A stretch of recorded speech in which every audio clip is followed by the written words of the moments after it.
Hey guys, what is up? How are you all doing? We are one step closer to the long weekend for a lot of us. Don't know that I'm included in that, but I'm going to pretend I am because that's the way life is. Hope you guys all had a great day and did something fun. It is cold here. It's 57, but it's not snowing. So there's that. But it's been cool and rainy. It's kind of dreary. And the sun comes out and it's like, hey, then it leaves again. It does not say, hey, AJ, hey. It does not say that, Gabby. And howdy to you, Laura in Michigan. Hello again, Carmen. Long time. No. I actually just got off the phone with Carmen. I'm like, hey, I gotta go. I got like 2 minutes.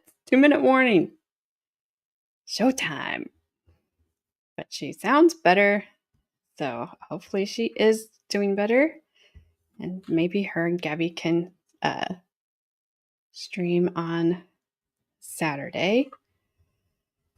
It's 44. Brr.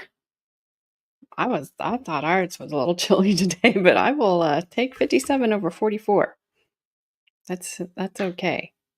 Yeah, we're gonna have a very cool, not as in like cool. We're gonna have a very chilly Memorial weekend, but that's all right. I have my granddaughter Friday, Saturday, and Sunday, so I will be tired. That's what I will be this weekend. I'll need Monday just to recoup. But let's see. I don't have any updates because, well, there wasn't this retrial.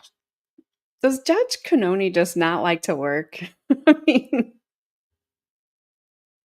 half days, no days. I mean, they're not even back till Tuesday, which I get it. To be back Tuesday, but why were they not? Does she just not like Thursdays? Does she have something going on? Is it vodka refill day? Like, is that White Claw day? What is it that she doesn't like to work on Thursdays or Fridays, apparently? I don't know. 56 and rainy. Yep, you're just with me, Laura. Getting some warmer weather, but we don't have it. Judge Bev is the actual worst. I would agree. Hey, dear. How you doing? I tell you. I told you to keep thunderstorms over there, which you did. Thank you. We had a lot of rain apparently Tuesday into Wednesday. There was a ton of standing water around when I got up. I didn't hear a thing. That's okay. But yes, Adair, it's cold, and I don't like it. Not one bit. Our Memorial weekend is looking okay. We're like it's bouncing back and forth on whether it's going to rain or not rain. It's going to be chilly. Should probably be good for the Indianapolis 500. I think the cars do better when the weather's cooler. Not that I care. That is one thing I've never gotten into when I moved here. Don't care about racing. If I understood it, to me, it's like I don't want to watch you drive around in a circle. I can go drive around in a circle. I can go circle my block. Indy 500. I know. Sorry. It's a bad joke that Carmen and I have. It came off a radio station here. They had somebody from the Indy 500 on there, and that's that's how she said it, and that's how she ended when she said Indy 500. She said Indy 500, but the DJ he took the end of that, and when she said 500, he made it go 500. I'll stop because I know that's really annoying. But he just like made it just drag on and on. So it was hilarious. But so now you're all in on the joke. But so if you hear me and Carmen and now Gabby and now all of you say that, that's why It's just because it was funny at the time. And it's just one of those things that sticks with you. All right. So other than that, I don't have anything else. Dare. By Carmen 9500. Good one, Adair. So we will continue on with the Betty Broderick trial that we've been watching. This is the trial from 1991. It's a retrial. Her first trial ended in a... I don't want to talk about him, Carmen. Nope. The retrial, the first jury could not decide whether she was guilty of... you guys, it's going to be one of those nights, isn't it? Betty Broderick. I hate it. Is that vocal fry? Is that what that's called? Because I can't stand it. I can't stand it. Okay. So, the first jury could not decide whether she was guilty of second-degree unaliving or, as we say on here, man stuff. So there was a hung jury mistrial. This is her second trial. I unfortunately do not have any. They don't have any footage from that first trial, which sucks. At least not on court TV, but that's okay. We're going to still see all the fun times. So we have watched her daughter, Kim. She had a few days of testimony that we watched. A lot of you didn't like it, like her. I don't know. I have to be honest with you. She's not much older than I am. And when I think about myself at that age, I think I probably would have acted similar to her, just because your dad is gone and your mom is the one that did it. And now, like, your family is destroyed. So I could see where she would be annoyed or overwhelmed, just wanted out of that witness seat. And let's face it, has the defense asked a good question yet? I know he doesn't have much to work with, and I know he's just doing his job. And I am generally the defender of defense attorneys. But has he asked one question that has anything to do with what Kim might have known to make her mom do what she did? Even give her an excuse, just a little one. No, he didn't. At least when the state got back to questioning her, she kind of kept it of, did this happen? Instead of like, who went on vacation? Who cares? I mean, really, it doesn't matter to me. Anyway, if I was sitting on the jury, I'd be like, I don't really care. But I wasn't. Thank goodness. So we will continue on with the Broderick trial. And it's going to take us a while to get through. And like I told you, we'll jump off of this one if anything else comes up. And we want to do that, just like we did with the Chittister sentencing. Lori Vallow's next trial starts on June 2nd, I believe. So I do intend to do that one again, just to wrap it up in a nice little bow of Lori Vallow before we send her off forever. So that's the plan as far as I can see in the future, but you never know. You just never know what's going to happen. Tomorrow, Monday, just people are dumb all day, every day, and bad things happen all the time. So who knows? Yes. I don't think she did lose her car keys. She doesn't know if she lost her car keys. She doesn't remember losing her car keys. Yes. Lori Vallow will be going away forever, ever. And I will be okay with that. So we have several people on the stand today. Hey, Tracy. We have, if if Court TV listed them in order, we have, we're going to start off with a former housekeeper of Dan and Betty's. I keep saying that. And then I think a police officer,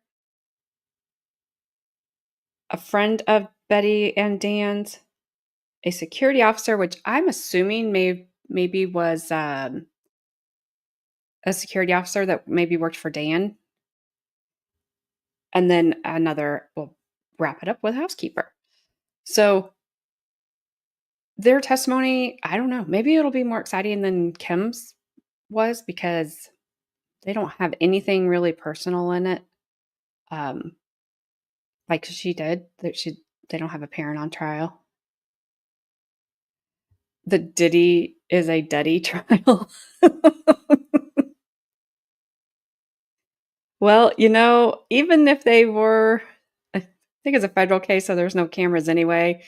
But even if there was, there's probably so much on there, you would have to have a warning up constantly. And I haven't kept up with it. Like, I'll read little blurbs here and there, but I'm just like, that's just too much for me. Hey, wow. Somewhere in the mid-Atlantic, it will be in the 60s this weekend. Yeah, well, we're not going to be much above it. And Carmen's down there like melting.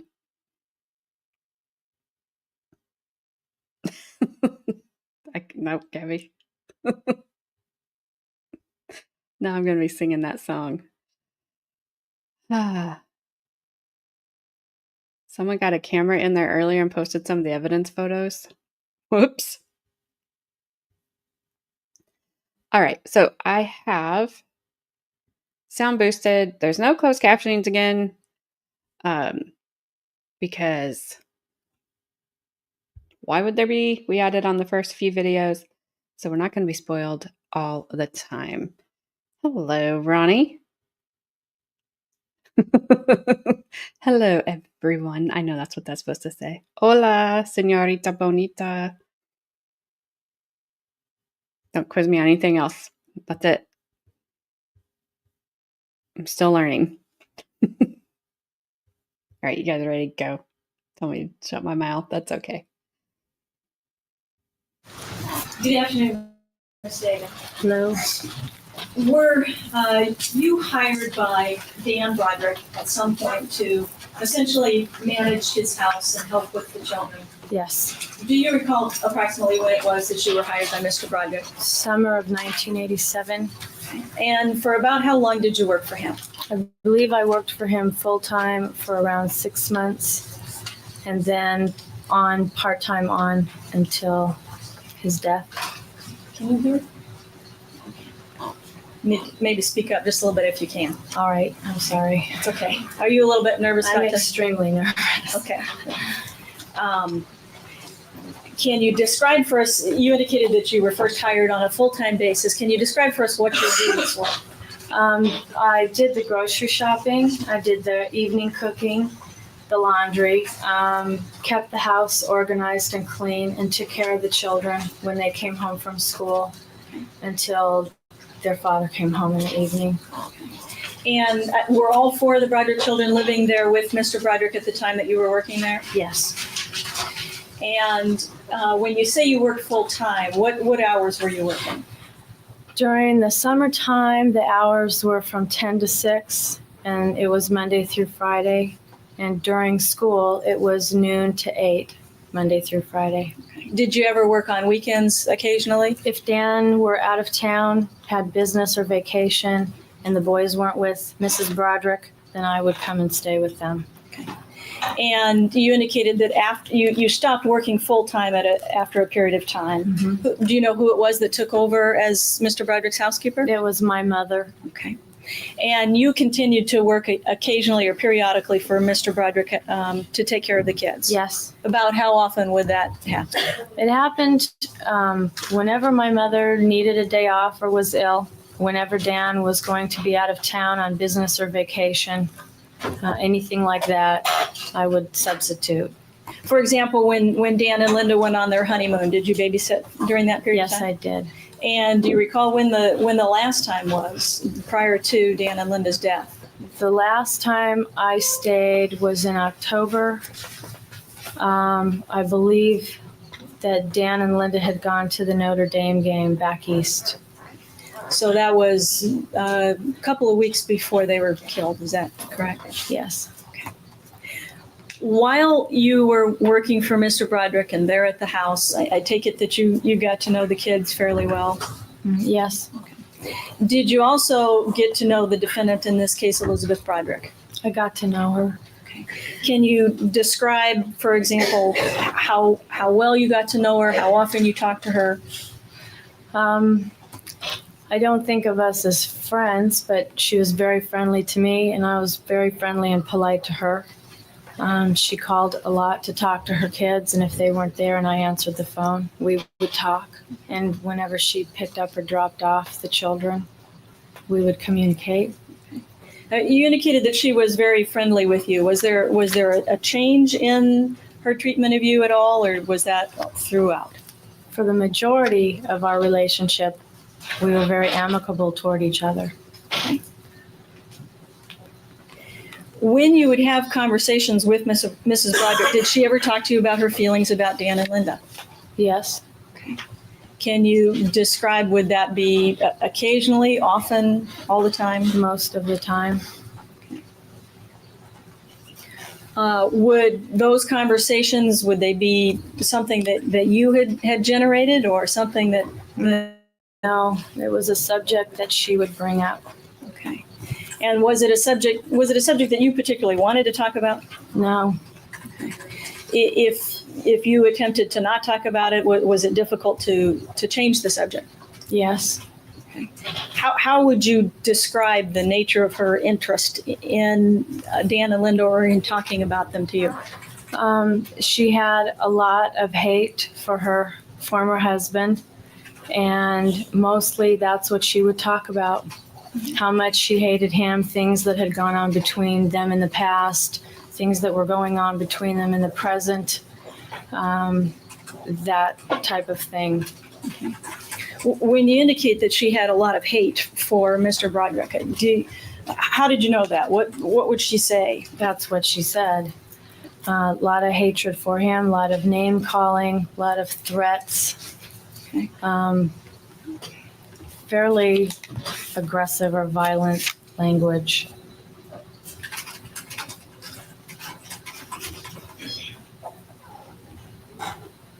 When she would express her opinions about Mr. Broderick, did she also talk about her feelings for Linda Broderick? Not as often, but sometimes. And what would she say about Linda?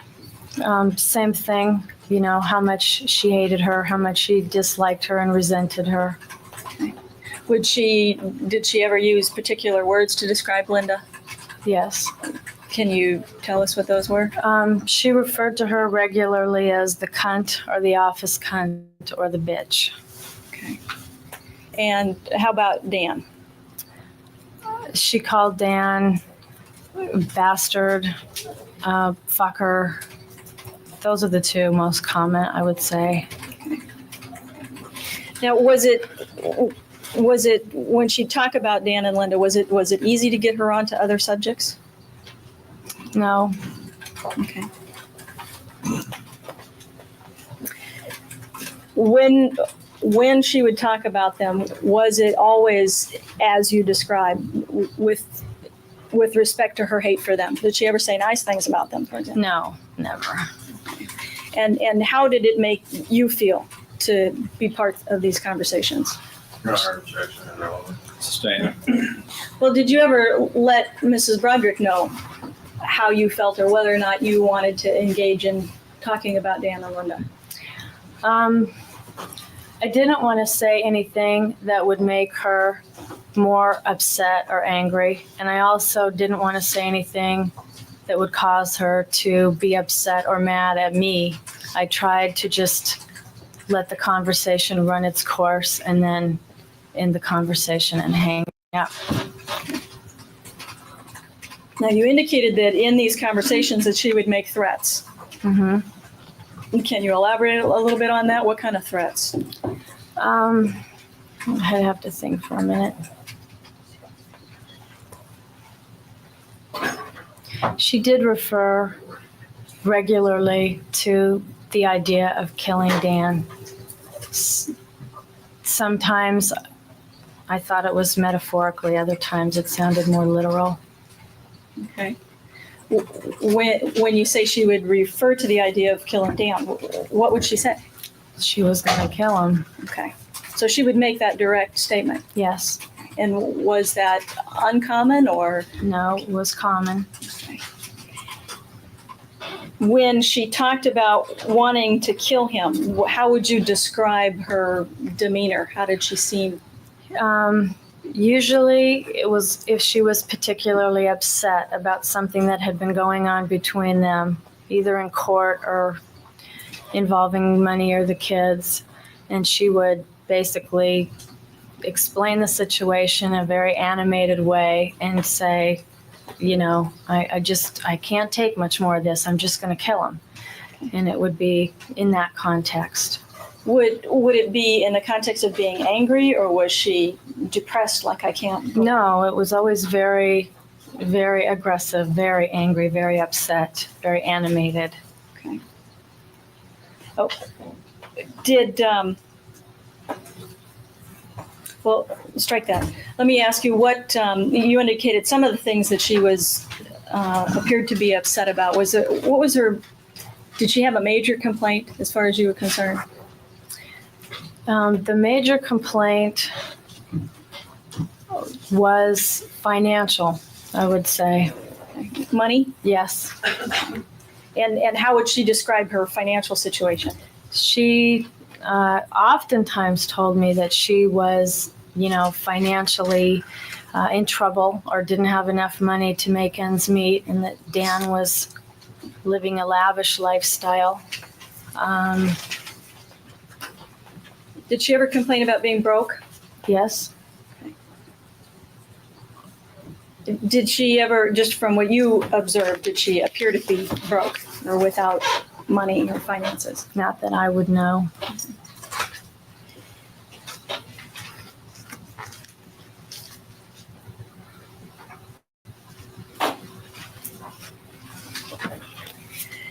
In any of these conversations, when she was angry or talking about killing Dan or Linda, did you ever talk to her about moving on with her life?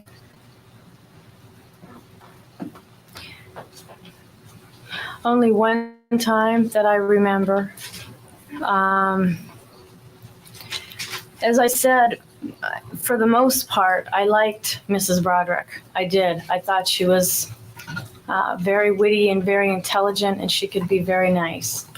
And one time when she seemed particularly upset about something, I did ask her, didn't she think it was possible that she would fall in love again and go on to be happy? And what was her response to that? Her response to that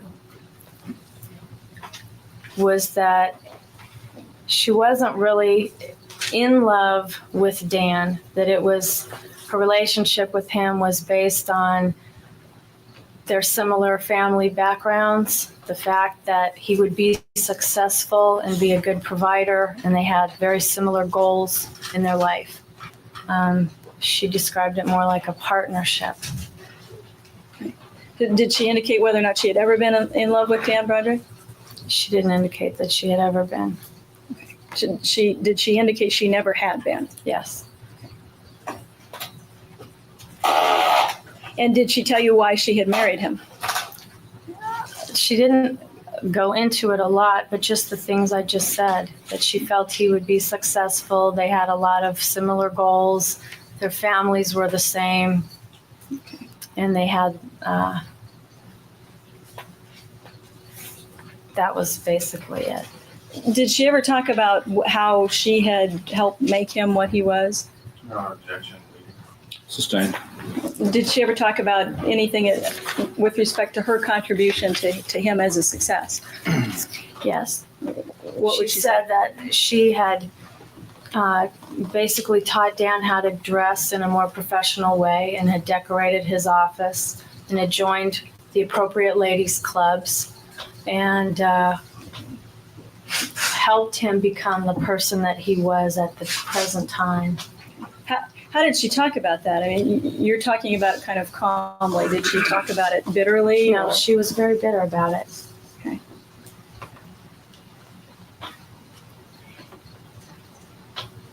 Did she ever express to you something like emotional loss as far as the relationship was concerned?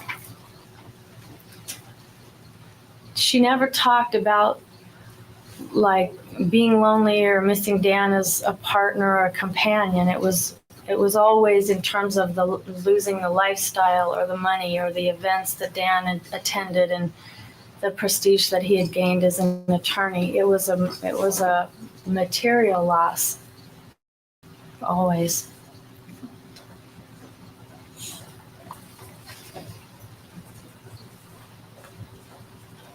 Now, you indicated that she used some language when she would talk about Dan and Linda. Did you ever hear her use that language in front of the children? Yes, I did. Did you ever talk to her about not doing that? Yes, I did. And what was her response? She basically never responded a lot to the things I, said or requested, but I knew that her language was a big barrier between her and Dan. Speculation. Sustained. Did you make requests? Did you ask if she would stop using that kind of language around the kids? Yes, so they could continue to see her. And did she ever do that? Did she stop using that kind of language? No, she didn't. Would you ever hear the boys having phone conversations with their mother? Sometimes. Were any of those conversations upsetting to the boys? Yes, they were. Did you ever stop any of those conversations for that reason? Yes, I did. What would you do? I would tell them that they had to hang up right then. Why would you do that? If I heard Rhett or Danny saying to the... Objection, false or hearsay. Well, foundational rule. Go ahead. If I heard Rhett and Danny, if they sounded like they were getting upset or they asked their mother not to use that kind of language or talk that way, I would ask them, what is she saying? They would tell me, and that would be the end of the conversation.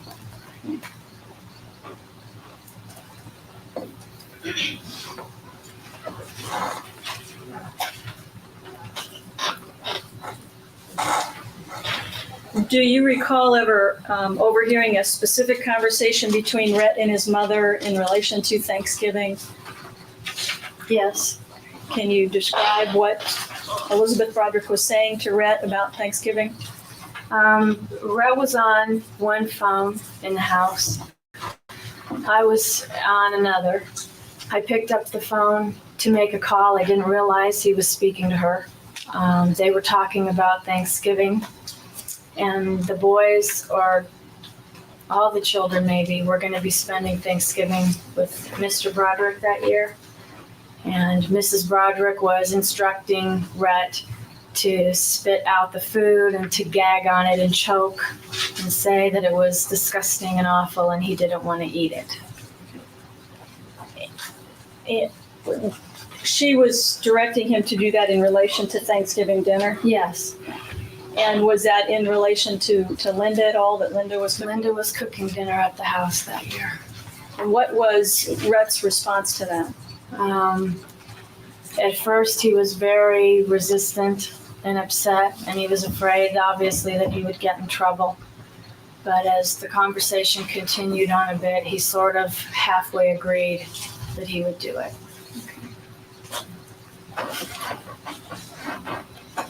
Did you ever hear the boys call Linda vulgar names? They referred to her in vulgar terms when I first came to work there. Did you say anything about that to them? No objections, irrelevant. Sustained. Did they ever say to you why they were doing that? No objection, hearsay. Sustained. Did you ever overhear them making the statement about why they felt they could call Linda those names? Objection, hearsay, comment. Sustained.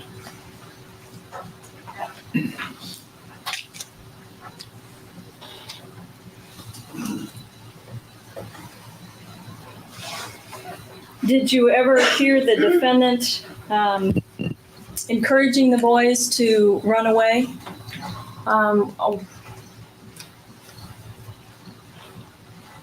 One time I know they ran away.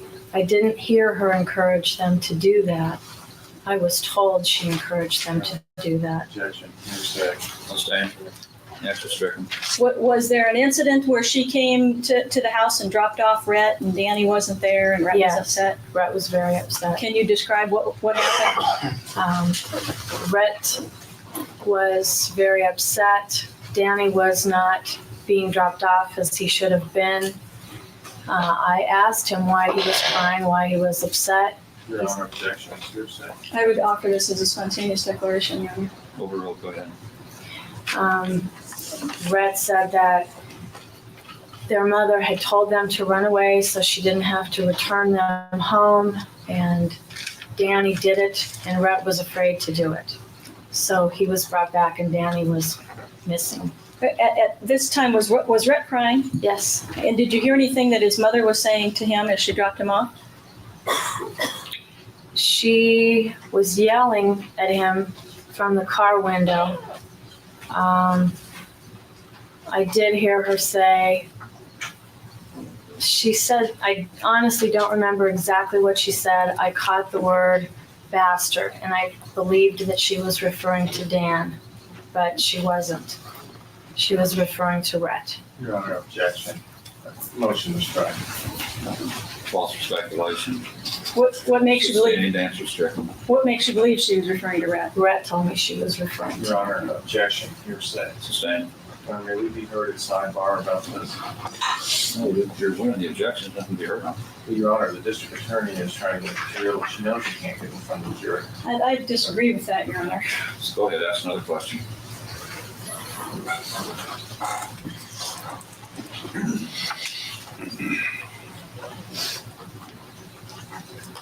Did, in your conversations with Elizabeth Broderick, did she ever express interest in Dan and Linda's lives and what they were doing? sometimes. What sorts of things did she want to know?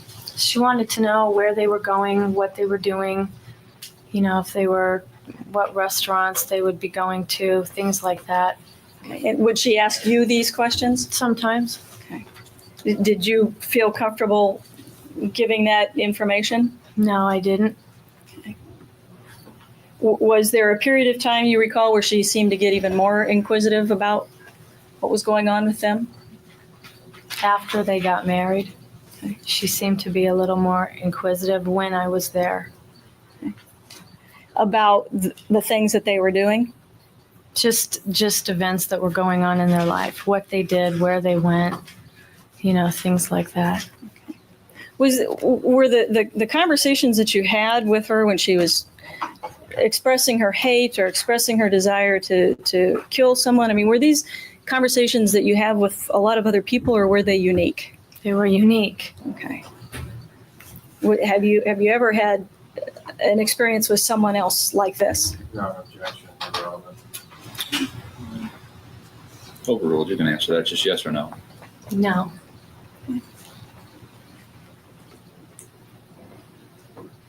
Were you aware of any instances when the defendant came into Dan and Linda's home when she wasn't supposed to be there? Yes. Can you describe any of those?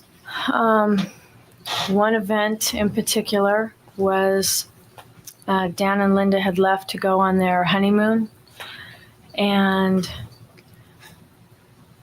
Mrs. Broderick, came by the house. I don't remember at this time why she was coming by, but she did come by. I was upstairs. Linda's wedding dress was in the living room, and there was an envelope on top of it. It was addressed to a friend of Linda's. And after Mrs. Broderick left, I realized that the envelope had been ripped open, the contents had been dumped out, and the letter had been read. And this was on top of Linda's wedding dress? Yeah, I believe so. Did you ever do anything or say anything to her about that? That time I called her. I wanted to talk to her about coming in the house when she wasn't supposed to, and she wasn't home. And I left her a message on her answering machine in regard to entering the house when she wasn't supposed to.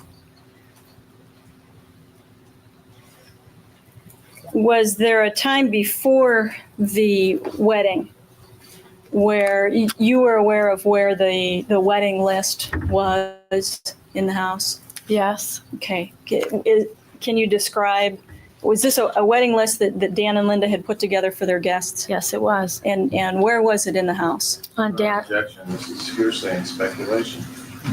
Overruled. Do you know where it was in the house? Yes, I do. Go ahead. It was on the desk of Dan's office. You saw it there yourself. Yes, I did. And was there, was that the day that the wedding list disappeared? Yes. When was Elizabeth Broderick over at the house that day? She came to pick up her sons. And did she leave the house? Yes. Okay. And the last time you saw the wedding list, it was on the desk in Dan's office. Yes, it was.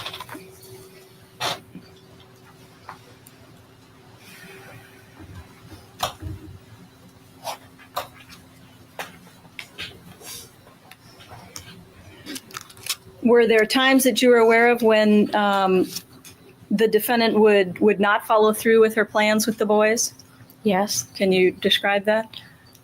Sometimes when she was supposed to have them for the weekend, she wouldn't come pick them up at the last minute. That was the main thing that occurred. Did you ever hear her explaining to the boys why she couldn't have them, whose fault it was? She said she didn't have money to buy groceries to feed them. Okay. And did she describe whose fault it was that she didn't have money? She blamed it on Dan. By the way, when the kids would come home from school, you were there working, is that correct? Yes. And then you would stay until After dinner. Okay. 7:30 or 8 o'clock. Would you be there during the dinner hour? Yes. Would you eat dinner with the family as well, or they would sit and eat dinner? No, I didn't eat dinner with the family. I was invited to, but I didn't want to. Usually they were in the dining room and I was in the kitchen. I was finishing up things I had to do before I went home. Okay. Did they generally eat as a family? Would Mr. Broderick come home? Almost every night. Okay. And did you, in all the time that you were working for Mr. Broderick, did you ever see Mr. Broderick be physically abusive to any of his kids? Never.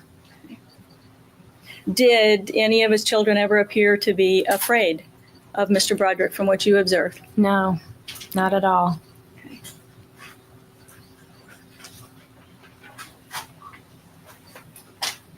Was there ever any lack of food for the children in the house, as far as you No, were there aware? wasn't.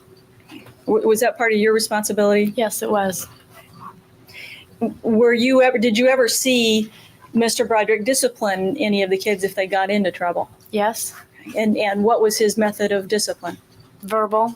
He'd take whoever was in trouble into his office. They generally have a long talk. Sometimes he would take privileges away, like television or videos or going to the arcade after school, something like that. Did you see Mr. Broderick spending time with the kids or the boys? When he came home, would he spend time with them? Yeah, yes, he would. He'd ask them how school was, what they were up to. If they had things they wanted to show him or talk to him about. Yeah. Did, in any of your conversations with Elizabeth Broderick, you indicated that her conversations were aggressive. That was your word. Is that correct? Yes. What do you mean by aggressive? She was very hostile. She was very angry. She wasn't afraid or desperate. You know, she was very forthright in her exclamations of her emotions and feelings. Did she ever express any physical fear of Dan or Linda Broderick? Never to me, no. Okay. Did it ever appear to be afraid of them, physically afraid of them? No, Did she ever appear to be intimidated by people? not that I ever saw. Do you recall that there was ever any change in tenor of the conversations, or was it consistent for the entire time that you knew her? It was consistent for the entire time that I knew her. Did you indicated that you didn't know her? You didn't feel knew her as a friend, for example. Were you on a first name basis? Did you call her Betty, for example, or did you call her Mrs. Broderick? I called her Betty. Okay. The last time you babysitted, you indicated it was sometime in October when right before the boys went to the Notre Dame game. Is that Right. okay? Do you recall having a conversation with Elizabeth Broderick during that time? Yes. Okay. And what do you recall about that conversation? What was she talking about? She said, we talked about some light chit chat things. Then she said that she was going back to court to try to retain custody of Rhett and Danny, or to court again to try and retain custody of Rhett and Danny. And did you say anything to her about your understanding? I told her I thought that all the court stuff had been settled. I mean, I had just heard that. And I said, I thought that was all decided and taken care of. Okay. With respect to custody, had you talked to Dan or Linda about whether he was giving custody to her? Not at that time. Okay. Did she say anything about Dan and Linda or what she wanted to do as far as Dan and Linda were concerned in that conversation? Well, when I said I thought that the court situation was all settled and behind them, she said that she was sure that Dan and Linda would like her to just go away and leave them alone and let them live in peace. But that wasn't going to happen. And she said that she was going to continue to make Dan miserable and make his life a living hell or kill him. Okay. That was the last time I spoke to her. Now, when she said that, when she said she was going to make his life a living hell or kill him, was that said lightly, seriously? What was your impression of how she said it? Very seriously. Okay. Did you do anything about that when she said it? Did you talk to anybody about it? I talked to my mother about it. Okay. Did you have some concerns about the Yes, manner in which she said that? Yes, I did.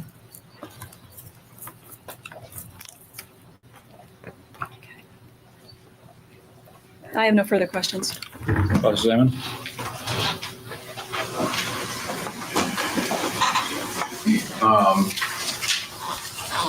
Mrs. Broderick, when she talked to you about Dan and when she talked to you about her relationship with Dan and Linda, with Dan before their split up, she was Hey, Tammy, how are you?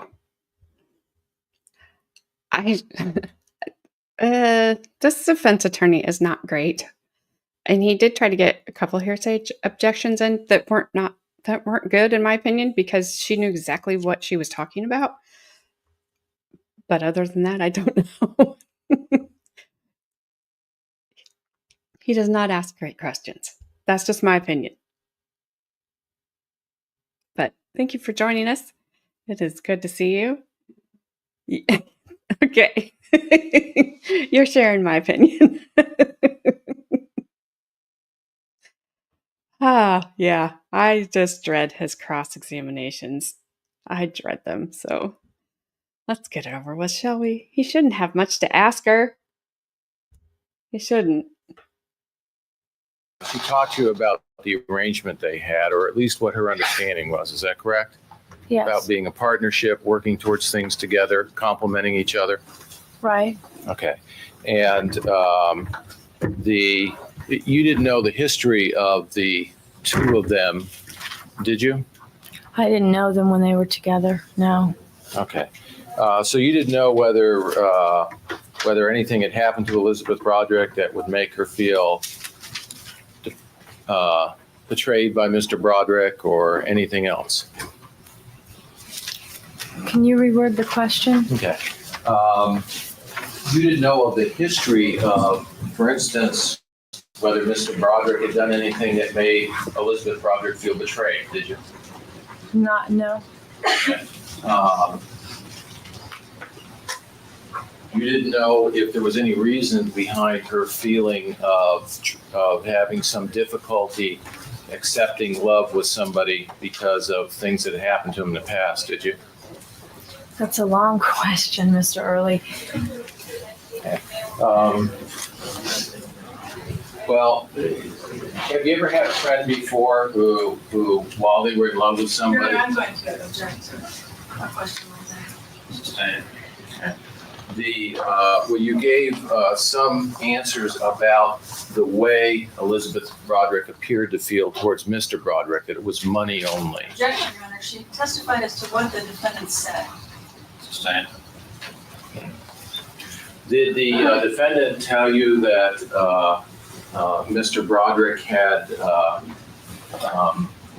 been betraying her for 2 years? Objection, Your Honor. It seems facts not in evidence. Rule commence. Did she ever tell you anything like that? Did she ever tell me that? Please say again. Did Mrs. Broderick, when she had these conversations with you, tell you that Mr. Broderick had cheated on her and had an affair with Linda Broderick for a number of years? She never told me that. And now she would tell you, you would talk to her on a weekly basis, Pretty regularly, almost every day? almost every day. Okay, and it was almost every day that she would express this anger, is that correct? Yes, that's true. In almost every conversation. Yes. And it didn't take very long before the conversation turned to her dislike for Dan and Linda. Sometimes it didn't happen right away. Okay, but most of the time it did. A lot of the time it did. Okay, and even when it didn't happen immediately, it wasn't very long, was it, before it turned to using bad language and talking about Dan and Linda in the terms of how much she disliked them? Yes. Okay. And do you remember, was there ever a conversation where that didn't come up? Was it pretty much almost every single conversation? No, there were conversations when it didn't come up. A few, though. They weren't the majority by any means. But this was a woman that you still found that you liked and felt close to somehow. And I wouldn't say I felt close to her, sir. But you liked her. Yes? You and her had arguments, didn't you? No. She never told you that she didn't like someone of your age watching her children, telling her what she could do and not do? Say again? Someone of my age doing what? Telling her what she could do with her children and what she couldn't do? I never told Mrs. Broderick what she could or couldn't do. Well, And we never did have an argument of that nature. No. Did she ever get angry at you and make fun of the way you looked? Not to my face or to my knowledge. Okay. You were wearing a ring in your nose at the time you worked there, weren't you? Okay, I didn't work for Dan at the time, and it was a diamond stud. And I wasn't caring for children when I did that. There was never any argument about, did you ever do that did you ever wear that in front of Elizabeth Broderick? I believe she saw it, yes. Okay. And was that away from the home? No, it was in the home. Okay. And the children the reason you were in the home was to care for the children, wasn't it? On a substitute basis. Okay. And was there any arguments where she would be upset about either your condition or what she felt was going on in the house? You need to explain what you mean by my condition. Did she feel that was there any arguments where she felt you were being inappropriate in the way that you dressed or looked around the children? Mr. Early, every conversation I had with Mrs. Broderick, if we weren't talking about Dan and Linda, was friendly, polite, and respectful. She never demeaned or degraded or humiliated me to my face about anything. And I never did to her. Did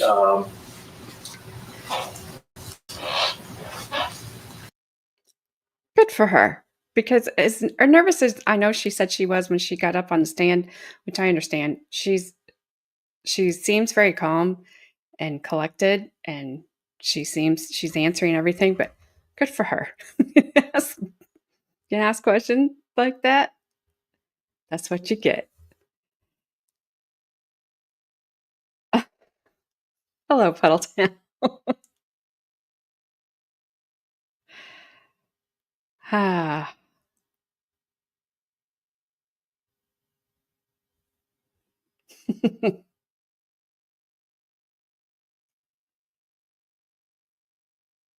Dominicans were fully human at the beginning of this trial. They were playing unalive to avoid this boorish defense attorney. I had to edit it just a little bit.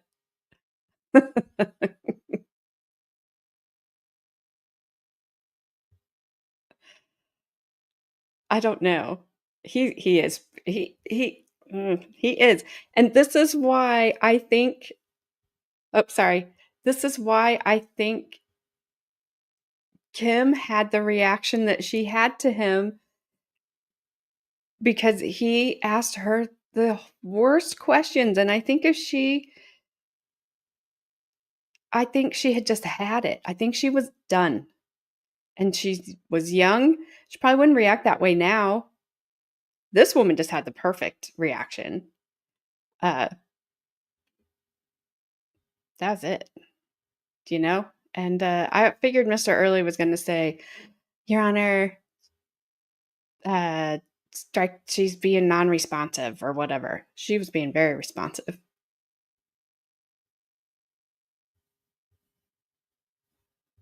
She responded right to him. I loved it.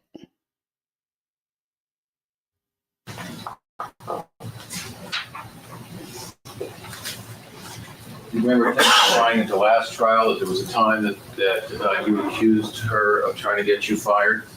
Objection, that misstates the evidence. It's the same.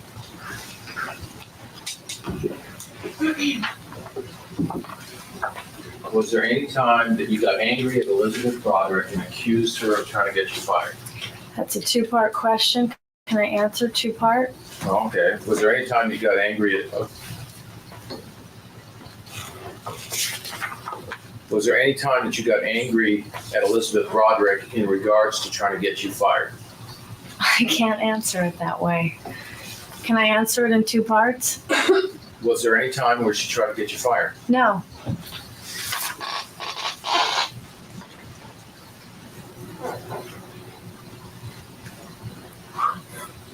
Did you ever accuse her of trying to get you fired? May I elaborate? Did you, yes or no? Did you ever accuse her of trying to get you fired? No.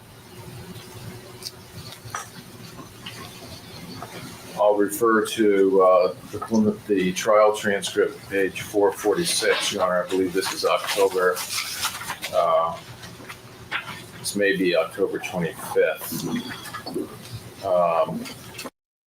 Okay, I promise I'll stop pausing it. But see, even she's just been the sweet little innocent witness on the stand.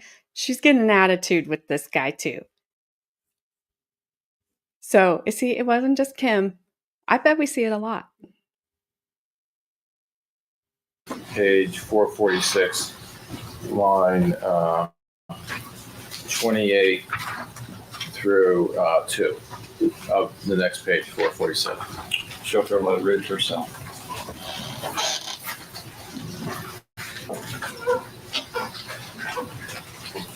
Where do you want me to start? Right here. I'll read the question on the next page and the answer.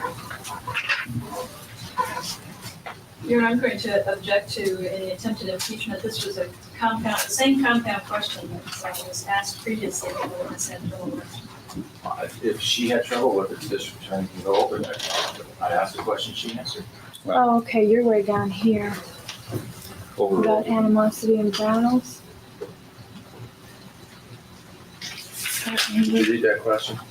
Yeah, but I don't think it's the one you're referring to. You read the question, start at line 28, read that question, and your answer on line 2. That wasn't the question you just showed me.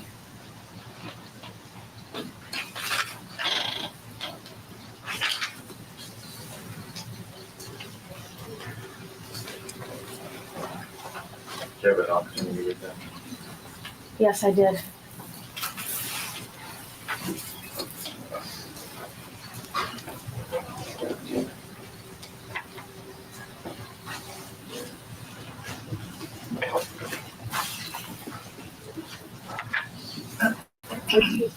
Shouldn't be, Tracy. When you were asked do you remember being asked the question, was there any time you got angry at Elizabeth Broderick, accused her of trying to get you fired? You answered yes. Yes, according to that, I did. Okay, and what is your, and did that ever happen? I got angry at Elizabeth Broderick. Yeah. I did not accuse her of trying to get me fired. I don't believe that's what she was trying to do. And did you get angry at Elizabeth Broderick for anything she did to you? Can you be specific? Was there anything that she did to you that made you angry at all? Ever, anytime? Or in regard to this specific event? In regards to when you were working there, is there anything that she did to you specifically? No, never.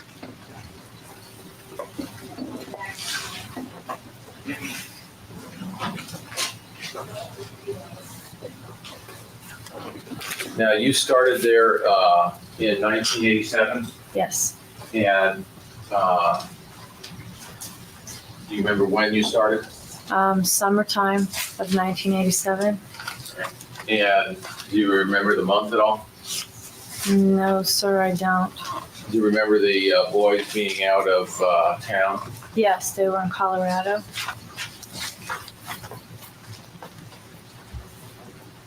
Have a moment here. Certainly.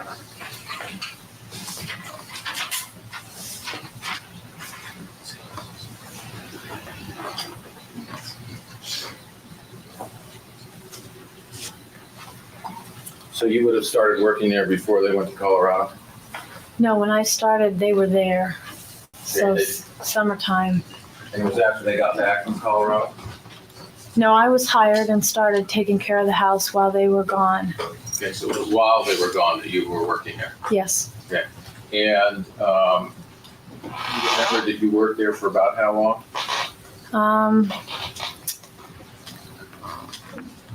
I know it wasn't a year.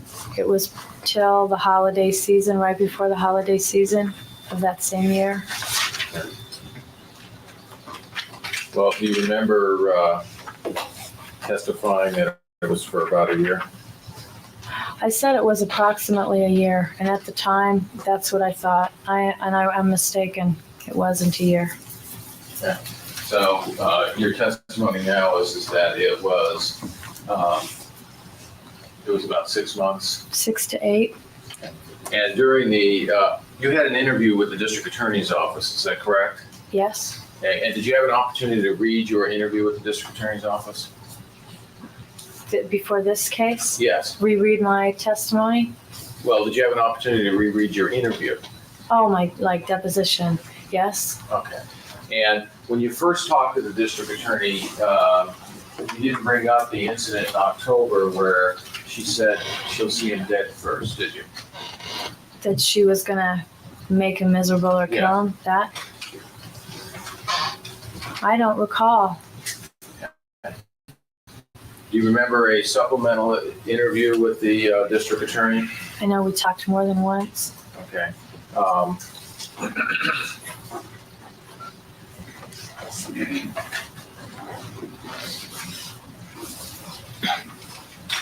Would you look at the interview? Your first interview was December 12th. Is that correct? I don't know. It was shortly after the killing. Is that right? Yes. Okay. And I may be missing it. If you could just show me here.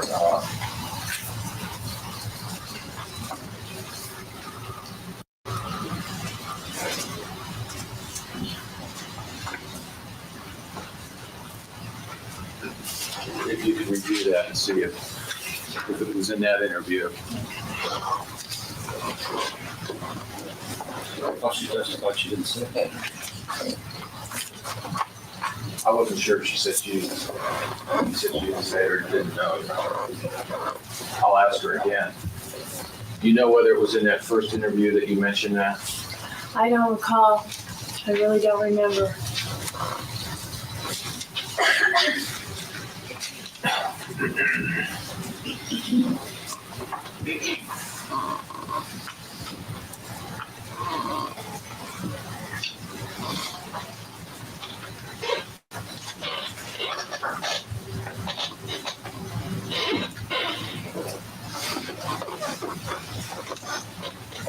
It doesn't appear in here.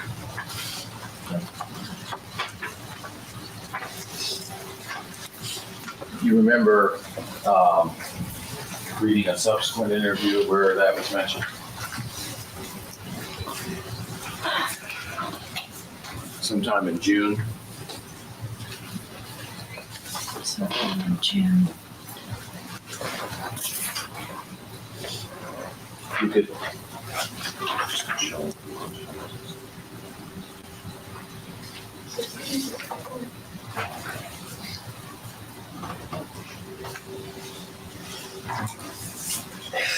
It's nothing. I just want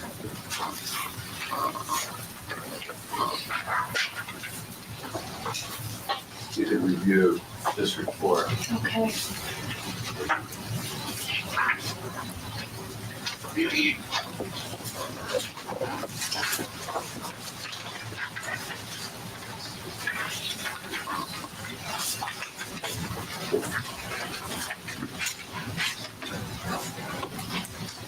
Yes.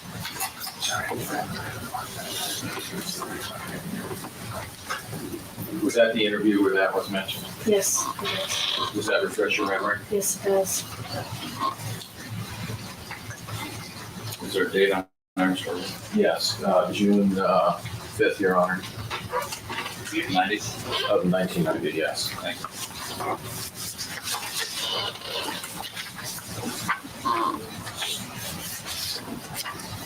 Now, your hours were in the summer, 10 to 6, Yes.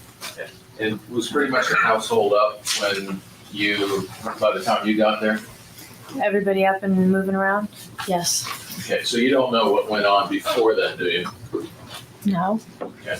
And you would leave in the summertime at 6, and in the wintertime you worked, or school years, you worked 12 to 8, is that correct? Yes. Okay, so you would not know of your own knowledge what would happen before 12 and what would happen after 8. That's correct.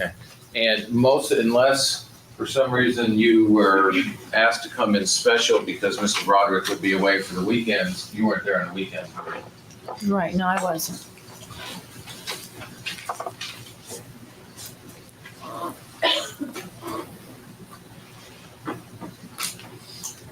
You indicated there was a time when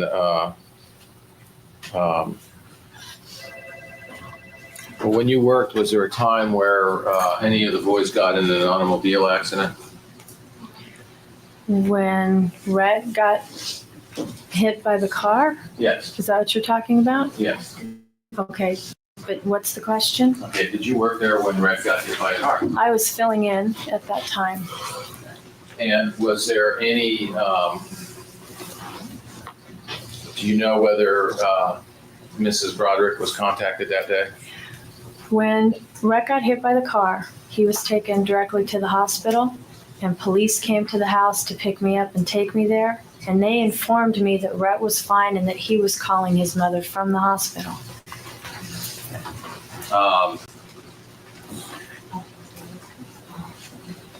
Were you, was there any other car accidents when you were there during a period of time? No, that was the only one I'm aware of.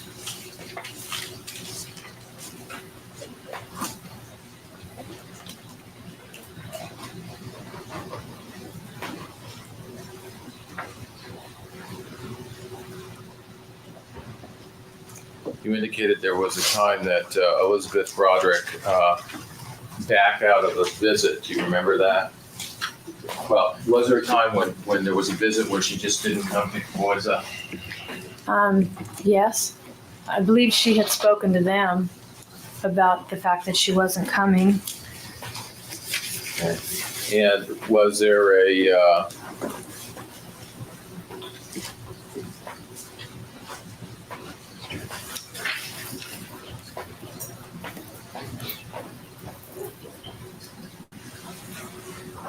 and you also indicated there was do you remember a trip to Hawaii where your mother wouldn't take the boys? Say that again, please. Was there a trip to Hawaii that your mother had planned where she refused to take the boys? That my mother had planned? Their mother, I'm sorry. That's okay. I was told by Rhett and Danny that they were going to Hawaii with their mother. And was your understanding that your mother their mother backed out of that trip? Yes. Okay.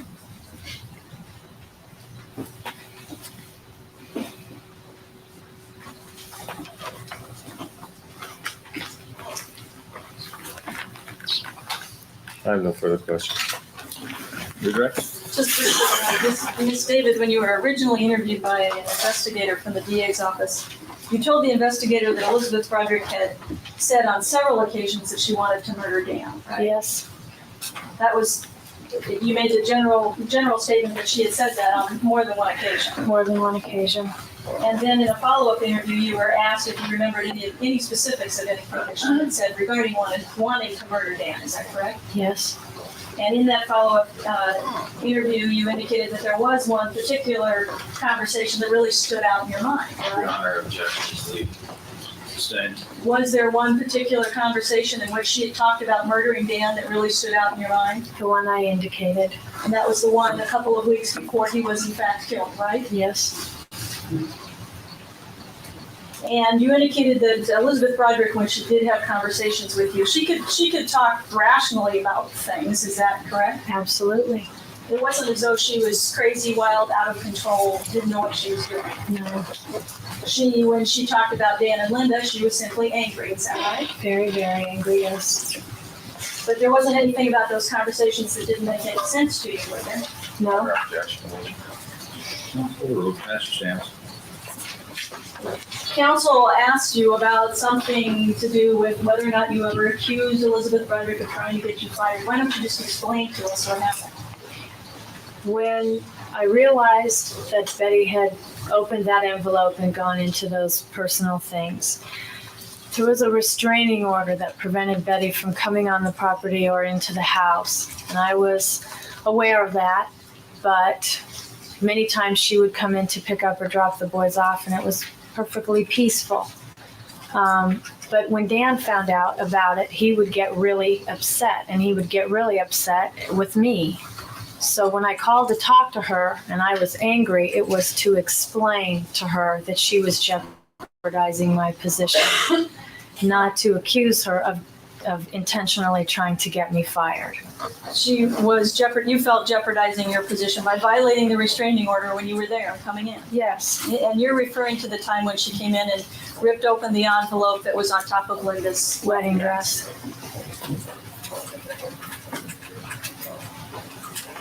You indicated that you never felt that you were personally upset about her treatment of you, correct? Correct. Were you upset about her treatment of the children? Sometimes, yes. And did you ever express those concerns to her? Yes. There was a time apparently that you had a diamond stud in your nose? Much to my regret. Yes, I had a diamond stud in my nose. Was that something that she ever complained to you about? I don't remember her being the least bit upset about it at all. In fact, she kind of made a joke about it when she saw it, but I wasn't aware that it upset her or made her feel like I was no longer capable of looking after her children. Was it anything that concerned Dan Broderick? No, Dan said it was a great place to keep diamonds if you didn't want to get them stolen.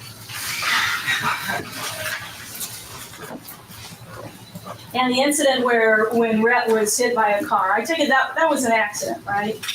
Yes, it was. I mean, I know exactly what happened. What happened? And while he was riding his bike, Objection unless she has personal knowledge. She says she knows exactly what happened. I was told by the police and by Rhett. Go ahead. Or still has objection there. No personal knowledge. It's not important, Your Honor. I'll withdraw the question. It was an accident when Rhett was riding his bike. Is that Yes. correct? And you were there at the house? Yes, I was. Okay. And Rhett was taken to the hospital. He wasn't seriously injured, right? No. And his mother was notified that very day while he was there at the hospital. I believe that she wasn't home and her machine was on. And I do understand that Rhett left a message for her that was it was more dramatic and more upsetting than it needed to be. And she was upset when she called the house. But he was fine and she was contacted. I have no further questions.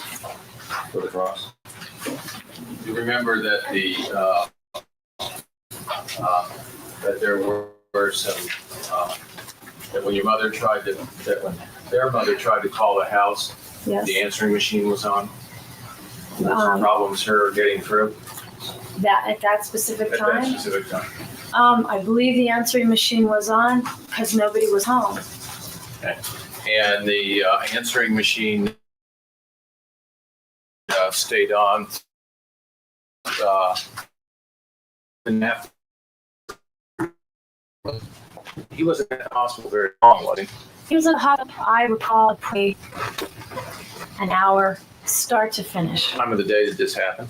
It was in the evening, before dinner time, but in the evening, early evening. Okay. And there was a problem. Did Elizabeth Broderick ever get through that evening? Oh, yes, Through a she spoke to conversation? me. Okay. And what time did she speak to you? We came home, took Rhett up to his room.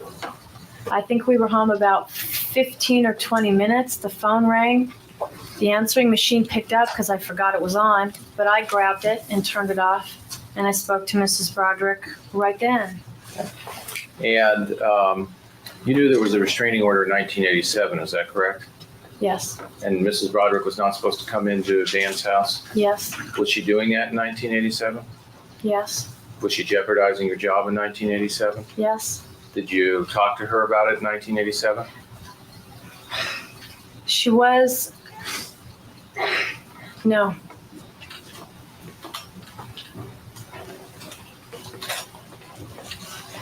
I have no further questions. Any further, Ms. Wells? No, Your Honor. Witness be excused. No objection. All right, thank you very much, ma'am. Ladies and gentlemen, we'll take our afternoon recess at this time. Please remember the admonition not to discuss the case among yourselves nor allow anyone else to discuss it with you, nor form any opinions until it's finally submitted to you. Thank you very much. Have a nice evening. And could you please state your full name for the record and spell your last name? Charlene Ellen Igo, I-G-O. Thank you. Ms. Igo, are you a police officer with the San Diego Police Department? Yes, I am.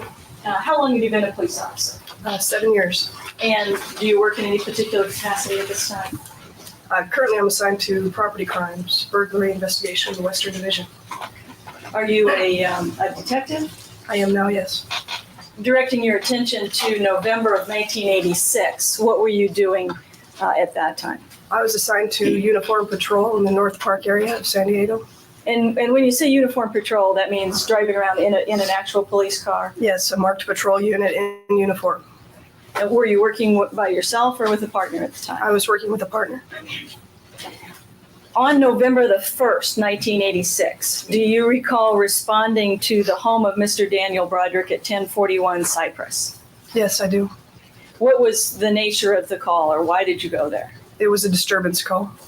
So the information that you had at that point was simply that there was a disturbance and you responded there? Correct.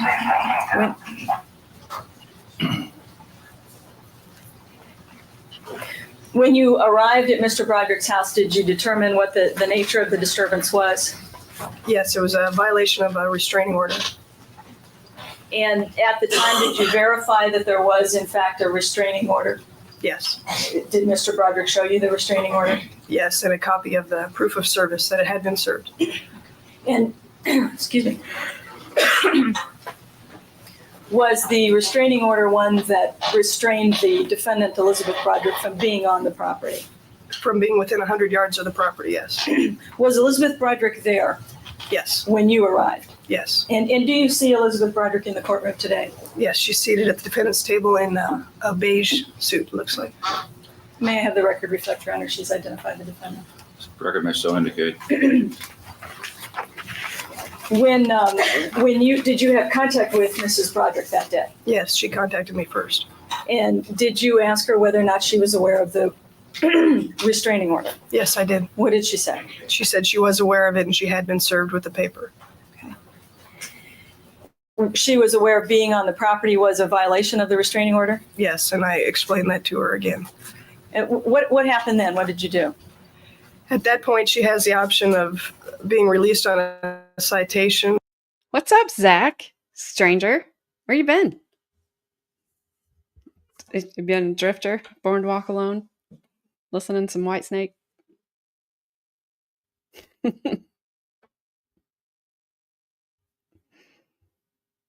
No, she did not. And I think she's dead. So, there's that. Okay. I hope you're doing well, Zach. Staying busy, I'm sure, with your new family. Going on vacations and stuff. It's all right. I'll forgive you. I'll forgive you. Ooh, that was a bad pause for her. Oh, Carmen, only thing I'll say about you telling me to control my chat, I was just looking at your profile picture. And who's in it? While you're typing those things. Or if I don't believe she's going to leave, I can take her to jail for a violation of the restraining order. Did you ask her to leave the property given that there was a restraining order? Yes. And what was her response? She said she would not leave. She said I'd have to take her to jail if I wanted her to go. Did you explain to her that there was an option there of just giving her a citation and allowing her to leave? Yes, several times. And each time that you explained to her that option, what was her response? She refused to leave. Okay. And she told you that you would have to take her to jail? Correct.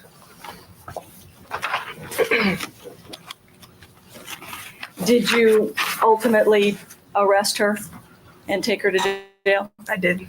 Was that something that you particularly wanted to do? No, it takes probably an extra hour and a half to take somebody to Las Colinas than it does to write a citation and let them go. So it took me out of service for quite a while. And the only reason you did it was you basically had no other option? That's correct. I have no further questions. Cross-examine. Yes, ma'am. The conversation with Elizabeth Broderick was there. She told you that Mr. Broderick would not talk to her, didn't she? That she wanted to talk to him, that's correct. And he wouldn't talk to her. Right. She told you that that he was not. There was problems with money, and he had deducted money so that she had no money left, and she wanted some explanation. I don't recall anything about money. Okay, but there was a discussion that she was there because she wanted some answers from Mr. Broderick that she thought only he could give. Is that correct? I understood that she wanted to talk to him, but I don't know the nature of what she wanted to talk to him about. Now, after you told Mrs. Broderick you were going to arrest her, did she in fact say, okay, I don't want to go to jail? That was after about the third or fourth time I asked her to leave on a citation, and then I told her I would have to take her into custody. And when we had the handcuffs on her, she said, okay, I'll leave, which the option time was over. Okay. So at that point in time, when she realized that there was not going to be that she wasn't going to be able to remain there and talk to Mr. Broderick, she asked to be released from custody. And you told her, No. forget it.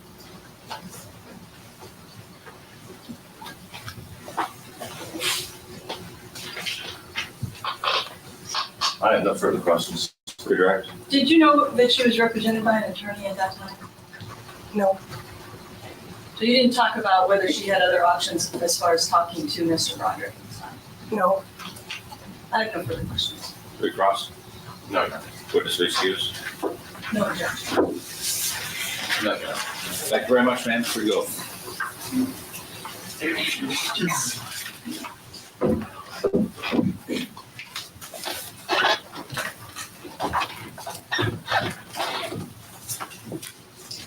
call you Gail Forbes.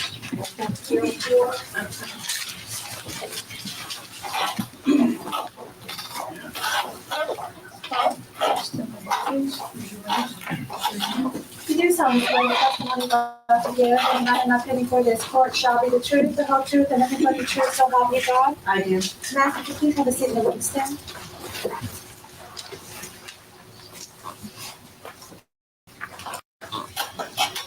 Ms. Forbes? And Matt, could you please state your full name for the record and spell your last name? Gail Ann Tuck Forbes, Forbes. Thank you, Matt. Good morning, Ms. Forbes. Good morning. Can you tell us, do you know the defendant in this action, Elizabeth Broderick? Yes, I do. How is it that you know her? I met Betty in October of I was pregnant with my first child, 73. Is that right? 73. Are you married to Brian Forbes, who has already testified in this action? Yes, I am. And ultimately, at some point, were you essentially neighbors of Elizabeth Broderick, where she lived down the street from you? Yes, we lived on Calle Corta when they rented the house on Avenida de las Ondas.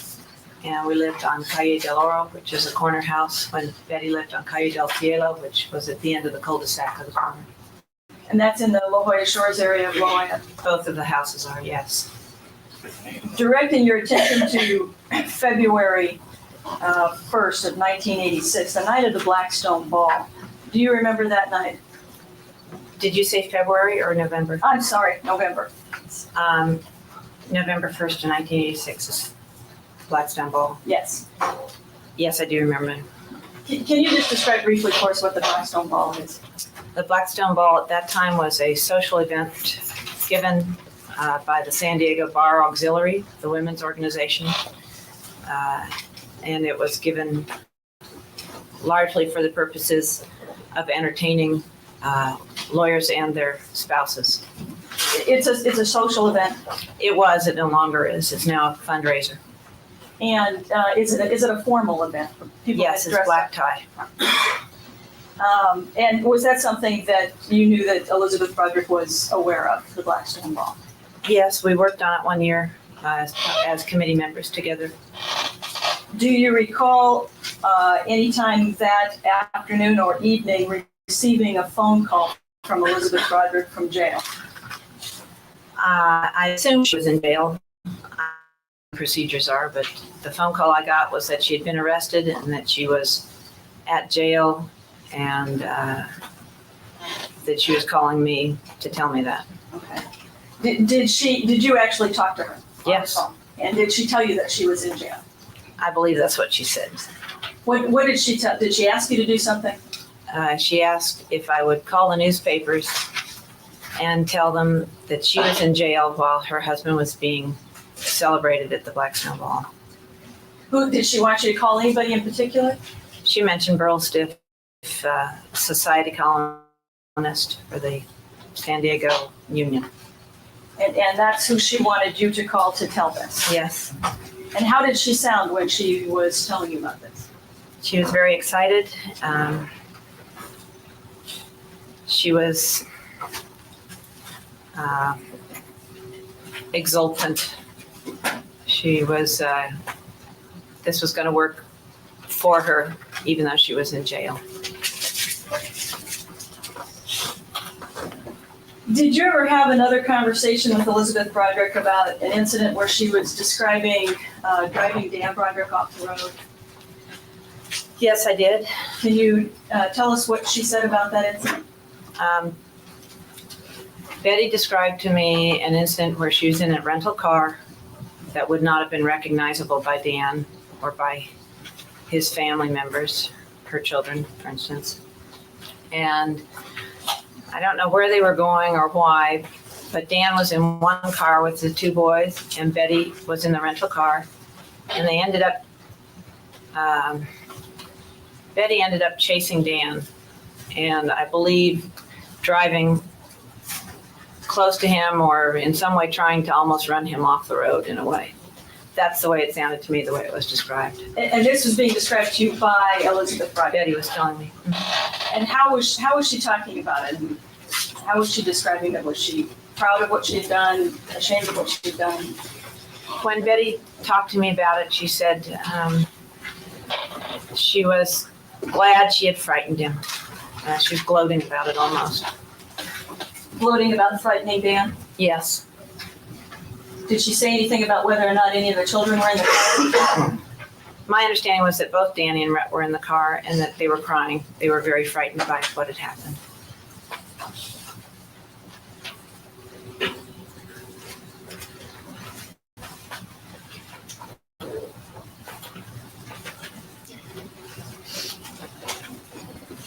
Did Elizabeth Broderick ever talk to you about her abilities as a marksman, shooting? Yes, she did. What did she say about that? She told me that in college she had been a sharpshooter and she'd earned medals. Did she earn medals for sharpshooting? That's correct. Did she ever tell you about practicing shooting at a shooting range? At a target gallery like? Yes. Mm-hmm. Did she describe how often she did that, anything like that? Or? She didn't describe how often. She told me that she had been practicing target practice.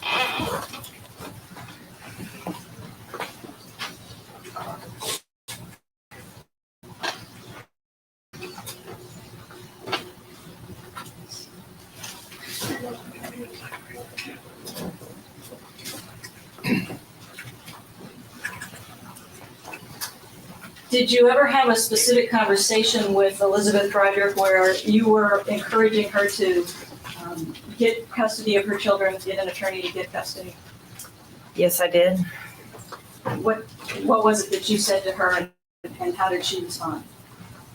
I suggested to her that if she wanted to be with her children, that she hire an attorney specifically for the purposes of regaining custody for her children. And what did she respond? And she said, "No, I won't do that until I get my money."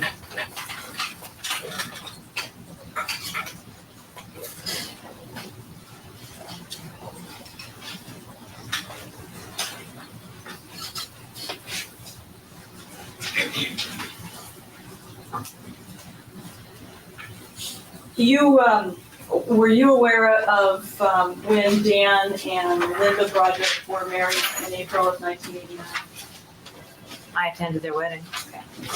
And sometime after the wedding, did Elizabeth Broderick say anything to you about their photographer or seeing the photographs of the wedding? She had indicated, I think even before the wedding, that she was going to take a job as a photographer's assistant. And that seemed like a good thing for Betty to do because she has photography skills, I think. And then after the wedding, I learned that she was going to be employed by Mr. Campbell, who was the photographer at the Broderick's wedding. When you say you learned that, who did you learn that from? From Betty. And what, did she say anything to you about the proofs from the wedding? That she had seen the proofs before they did. Did she tell you where she had seen the proofs? I believe in the photographer's studio. I'm not sure. I don't recall her specifically saying where she'd seen them.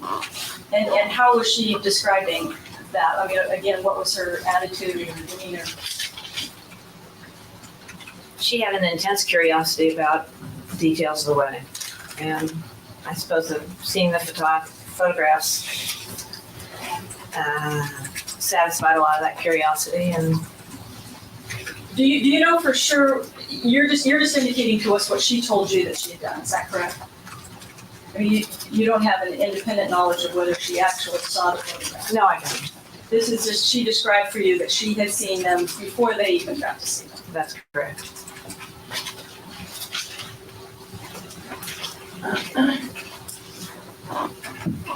And directing your attention to late October of 1989, shortly before Dan and Linda were killed, the week before they were killed, did you have a telephone conversation with Elizabeth Broderick where she was talking about them going to the Notre Dame game? I had more than one conversation with her that week on the telephone. But yes, both conversations. In both of them, Betty mentioned the Notre Dame football weekend with USC. And what did she say about that? That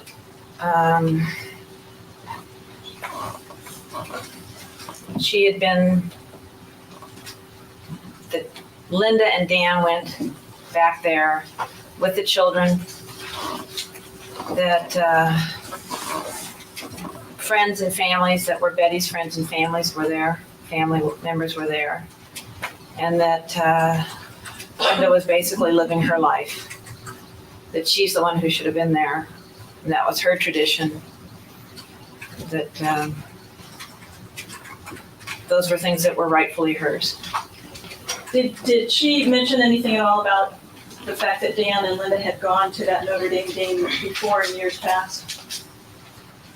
I don't specifically recall it in that conversation.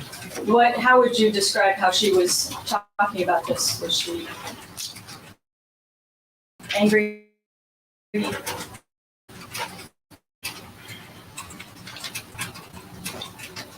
She was envious, covetous.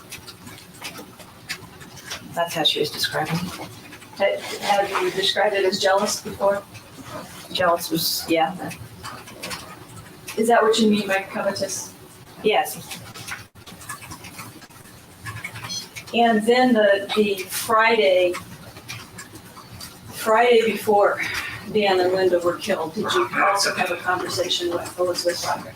Yes, I did. And where was that conversation? It was in our backyard by our driveway. So that was What's up, Iris? How you doing? You know, they've been a little, the children are not behaving in a while. It's good to see you, Iris. We are just watching this crazy trial. And I do kind of agree that this is woman's kind of a robot. Guess what? Uh-oh.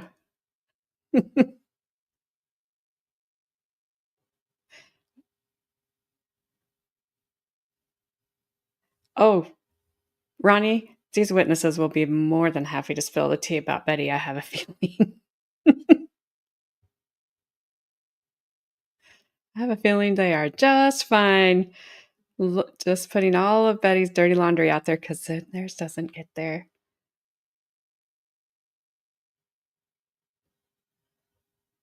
From Tennessee. Well, I won't dox them.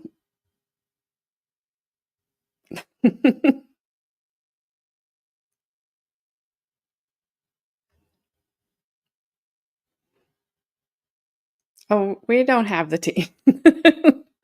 We're just talking about Betty's friends, the woman that's on trial for unaliving her husband and his new wife.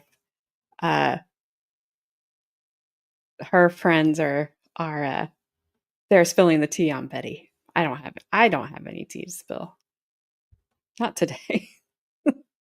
I've been too busy to find any. And none has found me. person to person, not a telephone conversation. Yes, that's right. And was she complaining about anything in particular at that time?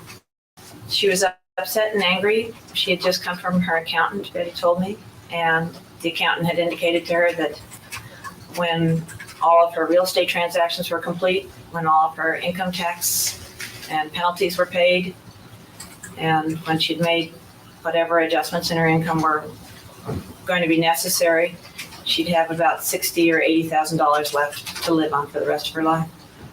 Now this was something that she was telling you. You don't have any independent knowledge of whether or not that was true. No, I don't. And you described her as being angry, correct? Upset, angry, distraught. Can you describe the extent? I mean, did you feel the necessity to do something at the time? I had two children visiting me that were not my own children, and I know that Betty's language had deteriorated, and I was worried that her language and use of language in front of those children would be inappropriate, and I was I didn't investigate the conversation very much. I just let the conversation hang there in the air. I was probably sympathetic, but I didn't continue to extract information from her.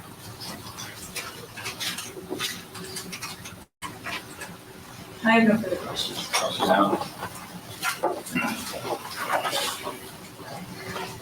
You indicated that you met Elizabeth Broderick in 1973. That's correct. And during the time that you knew Elizabeth Broderick, were your children around her very much? They're not going to object to speak on this stuff. Overall, you can answer that. After my second son James was born in 1976, Betty and I became much closer friends. Her child Brett was born in February and mine was in January. Was she the godparent of one of your children? Yes, she is. She's the godmother of my child Bonnie. And how old is Bonnie? Bonnie's now 10. So Bonnie was born in about 1981. That's correct. And you indicated you had some conversations with Elizabeth Broderick where she talked about a number of things about Dan and Linda. Objection, Your Honor, that's not, that misstates the evidence. Just rephrase it, Mr. Earl. When Elizabeth Broderick called you in November 1986, was that a collect call? I don't remember it as being collect. Okay, you don't remember an operator coming on and saying this is a collect call, do you? I don't, but I may not have answered the phone either. Okay. And you related a conversation that you had with Elizabeth Broderick that she had over the phone with you that day? Yes. Okay. Did you know that she had just received in the mail that day a letter that said that not only was she not getting any support, but she owed Dan Broderick? Objection, Your Honor, assume strikes not evidence. Stand. Did she talk to you about receiving a letter that day saying she wasn't going to get any support? And Dan Broderick said that she in fact owed him $1,300. No, she didn't mention that in the telephone conversation. So that was not something that she said the world should know that Dan Broderick was not only not supporting her, but not even giving her any money, well, taking money from her. I didn't understand your question. She didn't say that's something she wanted the world to know, that Dan Broderick was not only not supporting her, but taking money from her. She did not say that to me on the phone. Do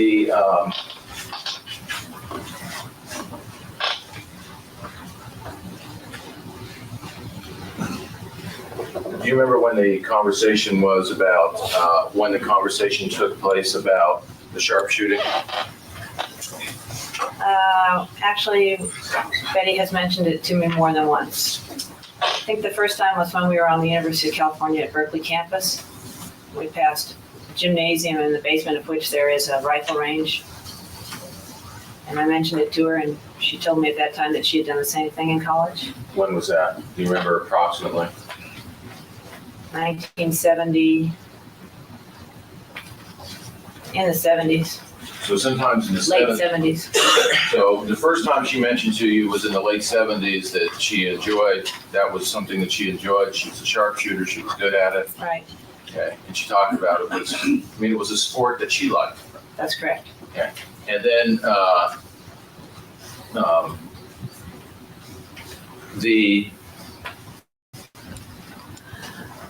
you indicated some problem with Mrs. Broderick's language. That was a problem that had started fairly recently in 1986 or so, 87. It started after the separation. I would guess probably a year or so after their separation. And did you remember a incident sometime where Elizabeth Broderick went to jail out of court for some period of time? You noticed a change in her language, demeanor? That there was a difference in Elizabeth Broderick after going to court one time and getting put in jail.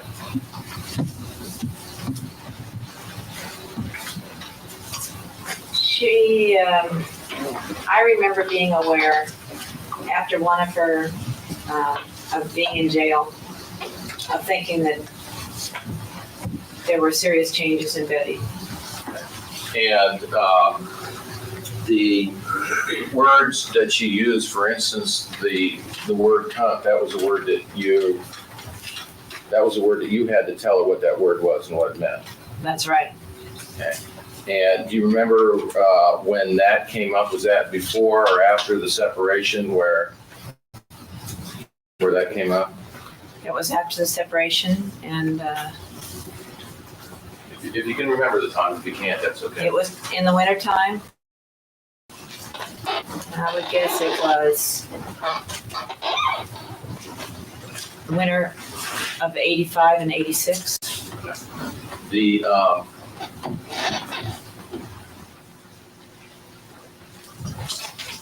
Could have been the winter of 84.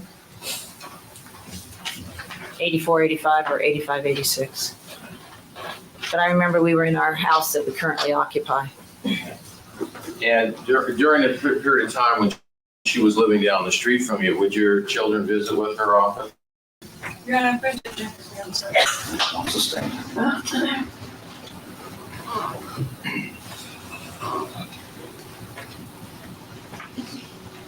Well, you indicated there was some concern about Elizabeth Broderick in 1989. In 1987 and 88, your children were visiting Elizabeth Broderick's home, aren't they? Objection, Your Honor, that's beyond the scope. She hasn't talked about her concerns about her children visiting Elizabeth Broderick. It's the same. Have you heard on that, Your Honor? Well, you can call her as your witness at the end. Go ahead.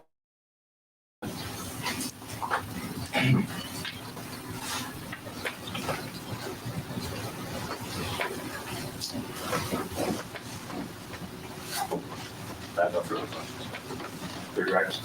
None, Your Honor. You want to take her as your witness now out of order? Your Honor, if we could approach that, Your Honor, we've got other witnesses we need to move on. We just wants to ask one, two questions. Oh, well, we can talk at sidebar about what those questions are. If it's just one or two questions. Support. Yeah, I can just call her back then. All right. I don't mind if it's just a couple of questions. Let's hear what they are. Didn't you just hear what they were? Did she send her kids down there? Oh, is that all you wanted to ask? That's all I was gonna get into, yes. Well, when he says get into it, I don't know if we're getting into something for an hour or. Well, let's see. Do you want to call take her as your witness out of order right now? Sure. Go ahead. Would your children visit Elizabeth Broderick's home? Frequently.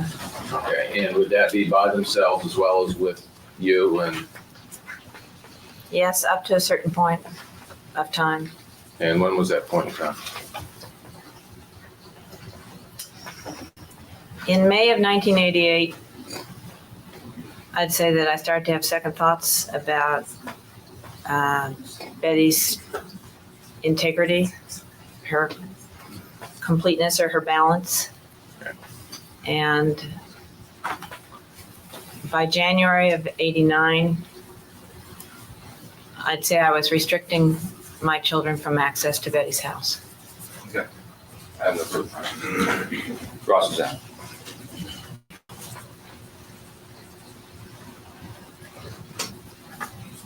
You were concerned about your children being around Elizabeth Broderick because of the things that she was doing and the things that she was saying.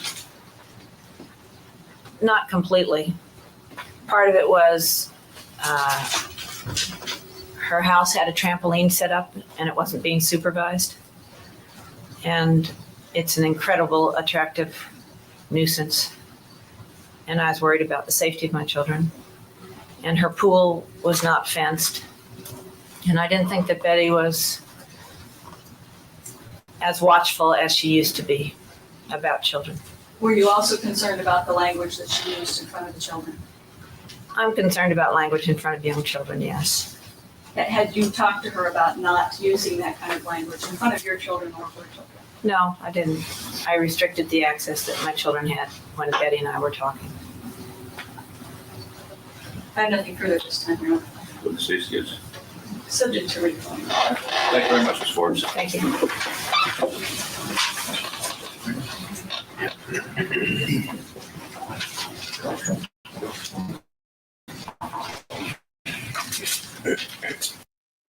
right, I was distracted by chat. Why'd they keep her for recall? Also, that is a true story about Carmen. When she was a little kid, we would be in Walmart or the grocery store, grocery shopping or whatever. Every man that we would walk by, she would say, "Is that my dad? Is that my dad?" Like, no, your dad's at work. And they're looking at me like, sure. You won't see me on Maury. Dang it. Kids are bad. Kids, they are a-holes. Sometimes. My kids are good. Good. Now that she doesn't ask questions of random strange men passing us at Walmart.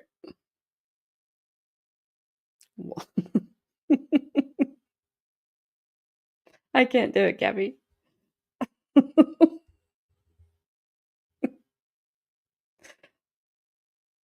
Oh, I can't do it. Let's shop at Target instead. That's too far away, Peddleton. We couldn't afford Target.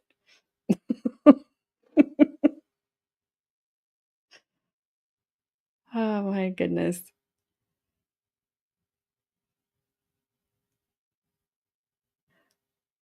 I even had to go back up see in Walmart. I can't do it. I can't do it, Gabby. I can't do it.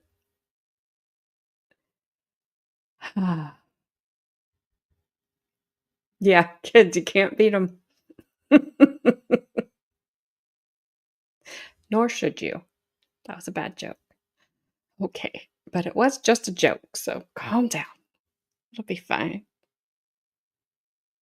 Yeah, that one person did. I don't know why it mattered to her so much. 'Cause, like, who cares? Tarjay. Wonder where that came from. That was bad. That was pretty sad. That was not good. Was not good. All right. We have 2 more witnesses left. We have a security officer and a housekeeper.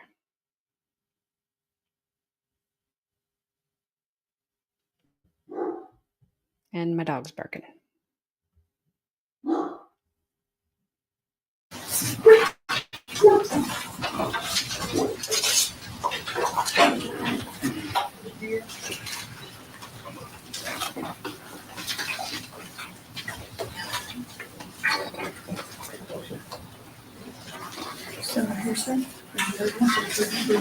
You solemnly swear the testimony about to give in the matter that before this court shall be the truth, the whole truth, and nothing but the truth, so help you God.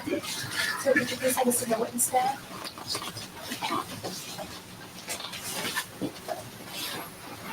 Morning, how are you? Good. Make yourself as comfortable as you can. If you want to fold that top down, you have a little more room for your papers. There you go. And sir, could you please state your full name for the record and spell your last name? First name is Orlando, Orlando. Last name is Padilla, P as in Paul, Adilla. Thank you, sir. Good morning, Mr. Padilla. Good morning. How is it that you make your living? I do security work. And were you working in that capacity back in April of 1989? Yes, I was. In early April of 89, were you contacted by Daniel Broderick to provide security at his upcoming wedding because of fears he had about threats made by his ex-wife? Your Honor, objection, lady. Sustained. In early of April of 1989, did you have a conversation with Daniel Broderick? Yes, I did. And what was the conversation? Your Honor, objection. Relevant cause for hearsay. Can we have a sidebar, Your Honor? It's foundational. Go ahead. You can answer that. I was contacted by Dan Broderick. I was referred to him by a client of his, and he asked me to come to his house to have a discussion in regards to providing protective services for him at his wedding. Why was it that Mr. Broderick wanted to engage you in your services for his wedding? Your Honor, objection. Overruled. You can answer that. Did he tell you why? Yes, he did. Go ahead. he stated that his former wife had threatened to shoot him and his fiancee, Linda, at the wedding ceremony in front of all their guests. Did he indicate whether or not he believed that threat was genuine? Your Honor, objection. This is hearsay. It's called speculation sustained. Did Mr. Broderick state that he was actually worried about the safety of himself, his guests, and his new wife? Your Honor, objection. May we approach the bench? They know that they're asking for hearsay and leading questions, giving information, so I have to object. Sustained. Just ask if he stated why he was hiring him. Did Mr. Broderick state why he was hiring you? Yes, he did. What did he state? He stated that he was hiring myself and my partner to protect him on his wedding day because of threats to his life and the life of his fiancee on the day of their marriage. And what arrangements did you work out with Mr. Broderick for that wedding day? I arranged for myself and a partner. Myself, I stayed at his residence the entire wedding day from 7 a.m. to 7 p.m. My partner stayed at Mrs. Broderick's residence in La Jolla and followed her everywhere she went that day. Mr. Broderick showed you a restraining order. Yes, he did. He armed us both with copies of the restraining order. Did he tell you anything else about other concerns he had based on prior activities of the defendant? Yes, he Your Honor, took. objection. Hearsay. Sustained. Well, sustained on relevancy grounds. Other activities are not relevant to this incident. Go ahead. Did Mr. Broderick tell you other reasons why he was especially concerned about his safety and his guest safety and Linda Broderick's safety on his wedding day? Yes, he did. What did he tell you? Objection, Your Honor. Hearsay. Overall, go ahead. He stated he took me out to the front of his residence and showed me where Mrs. Broderick had driven into the front door of his house, and stated to me that she had threatened him over the phone several times. Bri, I changed my banner just for you. At Puddletown, you know I don't have any milk. I haven't had milk for 30 years. My bones are brittle. Carmen's only 2 feet tall. Dang it, Zach. He stated to me that she had purchased a weapon and that she was known to have been practicing firing the weapon on a range in San Diego. He said that she was a very good shot, and Your Honor, I just have an objection. Sustained. May we be heard, Your Honor, at sidebar? Well, sustained your objection. Be heard to recess at sidebar if you want. Objection sustained. I have no further questions. Cross-examine. Sir, did Mr. Broderick tell you that he had been purposely spreading rumors about Elizabeth Broderick for a period of time? Beyond the scope and irrelevance. What rule did you ask on that? Did he tell you that he had been purposely spreading rumors about Elizabeth Broderick for 5 years to destroy her reputation? no, he did not. Did he tell you that sometimes? Objection, Your Honor. This is improper. Counsel knows it. Well, assumes facts, not evidence sustained. Well, Your Honor, he went into conversation. I'm trying to find out what the conversation is about. Ask him. Okay. Did he say anything about having Elizabeth Broderick very early? Objection, Your Honor. You can ask the question what else was said. He doesn't have to assume facts, not evidence. On the cross, we're allowed to ask. That's not leading correct, questions. Ron. You're allowed to ask leading questions, Mr. Early, but they have to be based on facts and evidence. Go ahead. You can lead. Yes, Your Honor, and I have information as to what I'm asking. Go ahead. Were you aware that Mr. Broderick tell you that very early on, he was telling people that Assumes facts, not evidence. Object, Your Honor. I haven't heard the question. Do we have a sidebar so we can find out what this stuff is? Let me hear the question. I can probably sort it out. Go. Sidebar. Sorry, we needed to have one today. What's up, Super Son? How are you feeling? Better, I hope.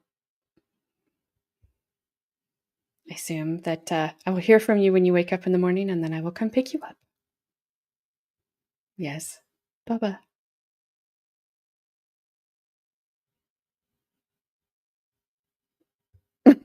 Gabby.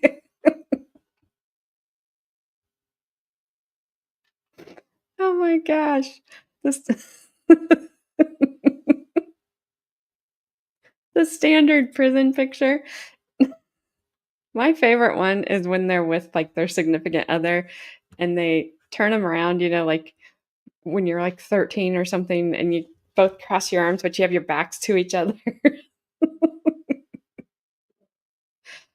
Oh, sorry, Bri.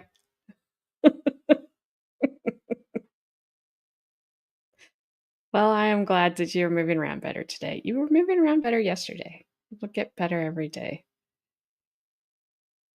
I love this judge. Was the judge of the retrial. Because this whole thing of you never even know what the objection's about, and she just gets to rule however she pleases would not happen.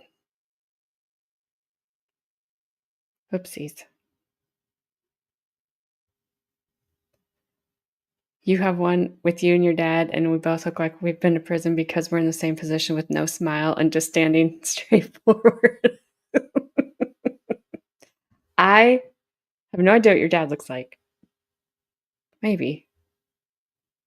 But I can see you doing it 100%. 100%.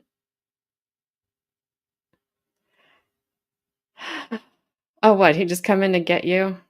Whatever. Tour. Gee whiz. Fine. Bye.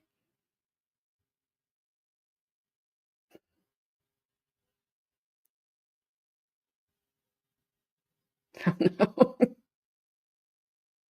Oh, see, he's not even ready, Carmen. He has to hobble on up there. Or down. Well, I assume he's not going up the stairs. Hope you're not going up the stairs. Are you supposed to go up downstairs? I have no idea. Oh, we'll see. Well, you said you wanted to know what we were covering. This is it until June 2nd, and then it will be back to Lori Vallow. And you don't have to do a lot. I have no comment on that, Bri. 0 comments. All right, I'm pushing play now. Go ahead. Did Mr. Broderick tell you that very early on in the proceedings, he was having Elizabeth Broderick searched at the courthouse when she would come in? Objection. There is no evidence as to that. Thank you, Mr.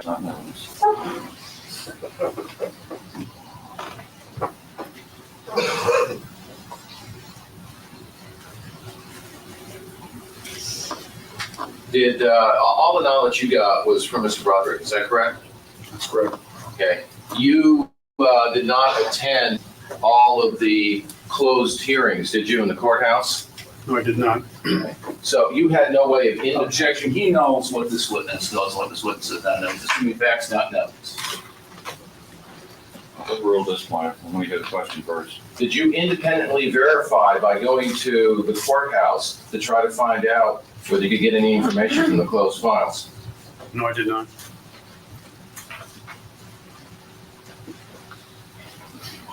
Did you know whether there was any way that when things were being said about Mrs. Broderick, whether they could be verified? Yes, I called a detective, and I can refer to my notes here, the day after I met with Dan, just to let him know what we were going to be doing that day. And he gave me minimal information that they were aware of the situation, and just came up with a plan to get in contact with them if she did break the 1,000-yard restraining order. And you didn't do anything about trying to go to a divorce file at all? No, sir.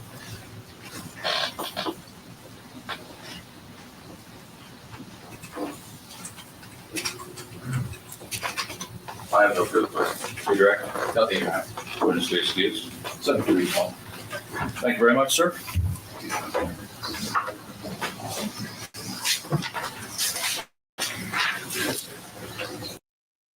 I would have hired him as my security officer because he really just looked like he didn't take any crap from anyone. See, church lady's already longing after him. Come back. All right, last witness. Should be, I don't know if this is the mom of the first witness that was on the stand, because she said that her mom would fill in for her when she couldn't be there. So I don't know. We'll just have to wait and see. Your Honor, before we call our next witness, counsel indicated that you wanted to have some discussion before we call the next witness. All right, so we're going to take our recess. How long do you think it'll take? For our discussion, counsel. Mr. Rose, give me a time frame. 5 minutes. 5 minutes. Ladies and gentlemen, if I just ask you to step outside for approximately 5 minutes, I'll have my bailiff escort you. He'll bring you back up. Well, let's say 10 minutes. Sometimes attorneys aren't too good at estimates. Your Honor, I don't even know if it'll take that long if we want to go back in the hallway. I mean, it's a very short matter. Oh, all right. See, I don't know what we're talking about, folks. So that's one of their budget. Can you go to the sidebar, Mr. Early? Because of my stenographer's equipment, is all I'm thinking of. We could, Your Honor. All right, let's do the sidebar. You're welcome to stand up and stretch if you want. Please state your full name for the record and spell your last name. Robin Tuua, Tu'ua. Thank you. Welcome. Good morning, Mr. Ua. Good morning. At some point, were you hired as a housekeeper and babysitter of the Broderick children by Mr. Dan Broderick? Yes, I was hired out of the governess agency. So I was hired as a governess, and my other duties were just to do like the grocery shopping and tend the children and help the boys with their homework, things of that nature. So you had duties that involved helping take care of the house as well as helping with the children. Right. And when was it that you worked for Mr. Broderick? October 1986 through the summer of 1987, approximately July, late June. And July. did you essentially work full-time? Was it a full-time job? Yes, it was. What were your hours? Monday through Friday, noon to 8 p.m. So when you'd arrive at the house, the children would be at school, is that correct? That's right. And about what time would they get home from school? The boys would come home at 3:15 from the bus, would drop them off, and Kim would get home earlier than that. Then I'd go and pick up Lee at Bishop's school. Okay.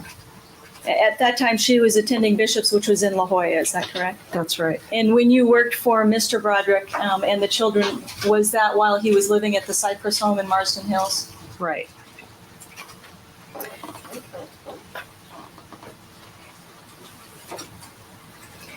Did you have the occasion to have contact with the defendant, Elizabeth Broderick, as well while you were working for Mr. Broderick? Yes. And basically, could you describe what your relationship was with her? At first, it was really, when I first started working there, it was nice. She would call and she'd be pleasant, but that turned real fast. She was really rude. She used to tell me that I was lower than any Mexican she knew. Objection, Your Honor. This is hearsay. This witness be Sustain. Just answer the questions, ma'am. Don't volunteer anything, okay? All right. Go ahead. At some point, you indicated that it started out very nice. At some point, then the relationship deteriorated? Yes. Okay. Were you aware of any messages that she would leave on the answering machine for the boys, for Mr. Broderick, for anybody in the home? Yes, she would leave several messages on the machine. Okay. And can you describe the nature of those messages that you heard? Extremely vulgar, a lot of foul language. Was that something that was particularly upsetting to you? Yes, I was never raised with language like that. Did you ever actually overhear some conversations between Elizabeth Broderick and her sons? Yes, I would. I picked up the phone on some occasions when she would be speaking to her sons. Did you ever specifically overhear a conversation that she had with her son, Rhett, that was very upsetting to Rhett? Yes, I did. She told Rhett she wouldn't see Rhett if she didn't get the cunt out of the house, referring to Linda. Okay, if who wouldn't get Linda out of the house? If Rhett wouldn't get, I don't want to use that word again. That's fine. All right, she would, the stipulation is she wouldn't see Rhett unless Rhett would get Linda out of the house. He was completely distraught over that. He was very upset. Was there something that he did after that particular conversation? Yes, he did. He was so upset. He went upstairs and he locked himself in the bathroom. I thought he was using the restroom. He was too quiet for a while. I knocked on the door and asked him if he'd come out. And when he came out, he had scissors in his hand and he had taken chopped clumps of hair out of his head and saying he wanted to get the pain out of his head his mom put in his head. Objection. I believe that's Overruled. spontaneous. Overruled.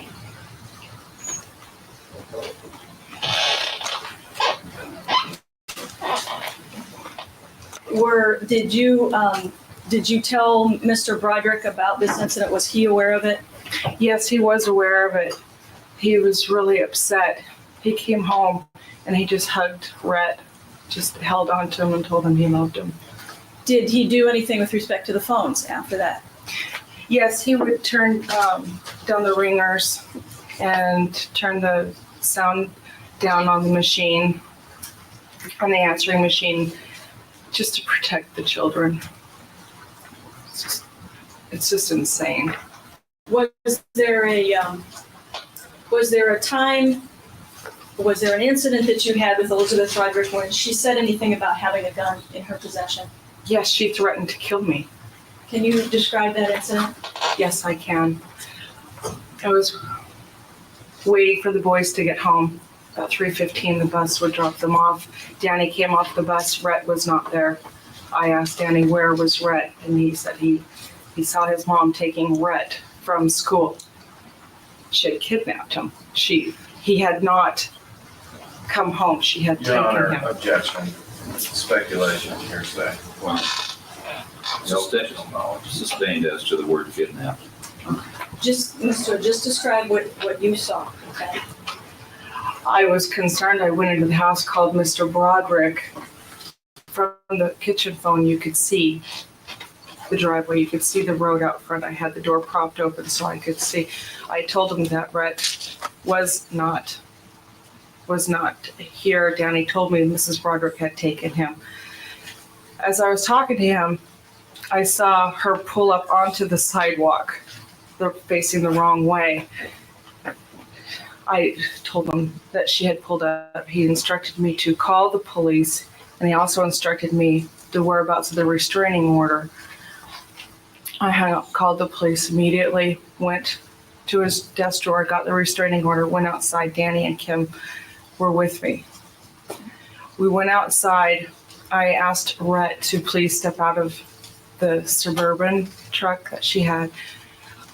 And Mrs. Broderick said, "You can't order my children around. You have no say. You can't control them." I again asked Rhett to get out. He did. He came by my side. She said, and Mrs. Broderick said, "You can't control my children." She was just in a state, an outrageous state. And then Rhett looked over at me and he said, "My mommy has a butcher knife under the seat." Your Honor, When there's an objection, you have to stop. Oh. Sorry. What was the objection? Your Honor, objection has been asked and answered. It also calls for hearsay. It's overruled. I'm asked to answer it, and that's a hearsay. Overruled on that basis also. Go ahead, what did Rhett tell you?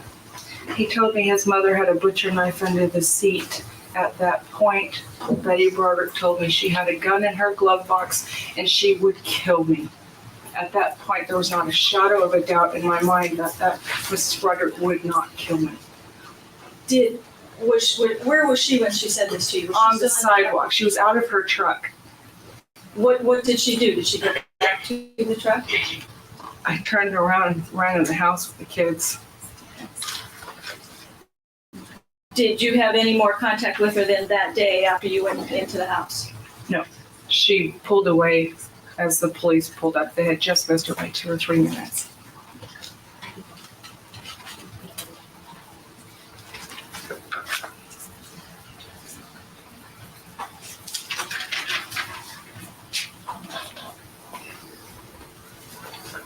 Were there ever any occasions when you were working at Mr. Broderick's house and when you saw Elizabeth Broderick drive by in a car, for example? Yes, there were a couple of Describe times. Yes, I can. It was a little white car, and on the street on Cypress is just like a circle, so you can see every car that comes by. There's not a lot of traffic, and I would see a little white car come by, and I kept looking outside, and I recognized the driver as Mrs. Broderick. What time of day would this occur? It would vary. Mostly it was noon, right about when I got there. So there was nobody else in the house but me, unless there were some workers around. But it was basically. See you, Bri. Maybe you can get some ice cream later after you get all your IV started and everybody breathing. That's the important part. But have a good night. I was alone. So this was a time when the children would be at school. That's right. Approximately, during the time that you were working, approximately how many times did you see her drive by? 4, 5. Sometimes she had somebody in the car with her too. I noticed there was a man in the passenger seat. Sometimes she would just park in front of the house. I thought that's pretty bizarre. When you indicated that you sometimes saw a man in the car with her, did you recognize the man or know who that was? No. And when you indicated sometimes she would park in front of the house, what would she do? Just stare at the house. Just watch the house. Did you ever do anything about that? Did you go out and talk to her or anything? No, I never confronted her.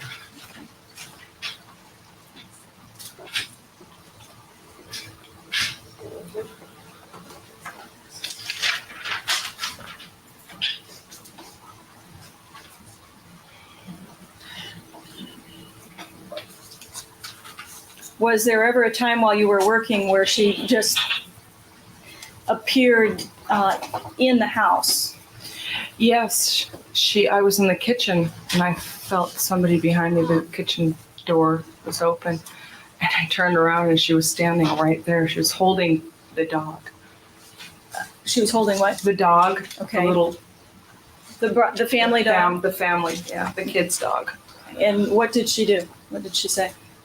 She told me that nobody ever takes care of this dog and it was abused, and which was not true. The boys loved the dog. It was well cared for. So she was holding it.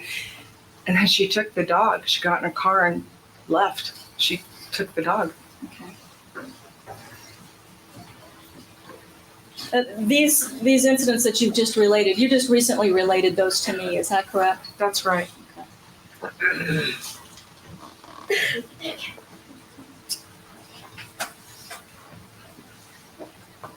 When were part of your duties to, for example, cook dinner for the family? Yes, I would cook dinner and then we'd all sit down as a family and eat. Over dinner, Mr. Broderick would Your ask. Honor, objection. It's already been answered. Sustained. That's another question. Did you observe Mr. Broderick interacting with the children? Yes, I did. Did you ever observe any of the children to be afraid of Mr. Broderick? No, never. Did you observe how they would react, for example, when he would come home from work? Yes, they were very excited. The boys would run out to the garage where he would park his car. There was a basketball hoop over the garage, and sometimes when he'd come home, they'd engage in a game of basketball.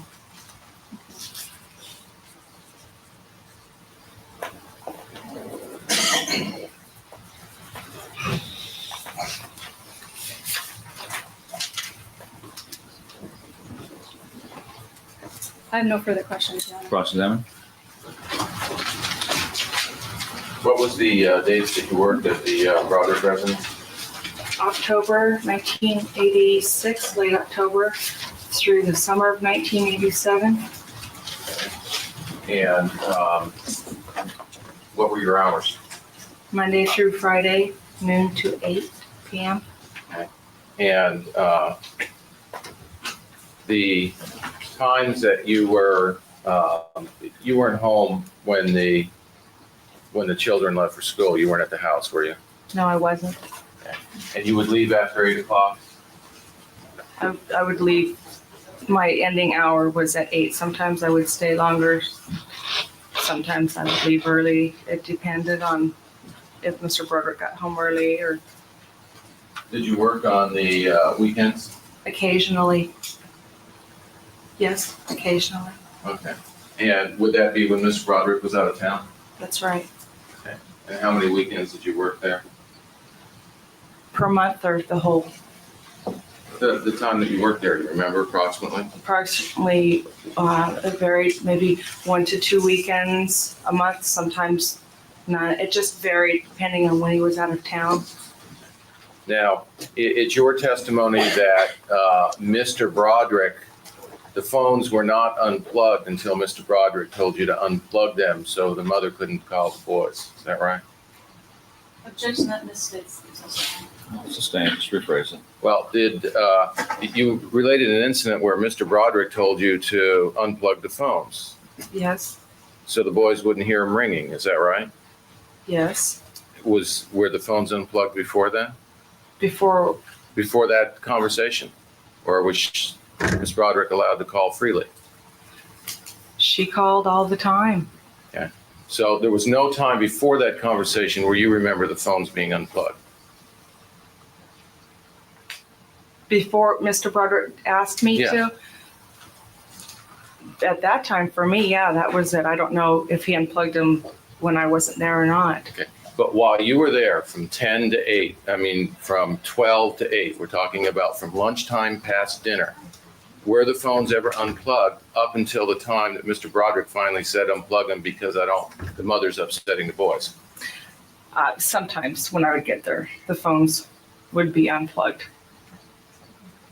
Sometimes he would ask me to unplug them. I'm not really sure what you're trying to ask me. Mr. What I'm asking you is that you said that Mr. Broderick told you to unplug the phones. Remember that? Remember that testimony? Yes, I do. Before that time, think of that time, before then, were the phones ever unplugged? That I saw? That you saw? Yes. Okay, when would that be? It would be, when I got there, the phones would be unplugged. When the girls would get home from school, that didn't last very long. They talked on the phone all the time. Okay, and then when Mr. Broderick came, and then you would unplug the phone when you got home? You would unplug it again? Not automatically, only if I was asked to. Okay, so unless you were asked to, you didn't unplug the phone? Right. And would the phone be unplugged any other times during the day? By who? By anybody, other No. than the times when you got there? No. You mean by the children? By anybody? By anybody? No. And pretty much as your memory goes, the phones would be plugged in by the girls when they got home, and then the rest of the day they'd remain plugged in. Yes. The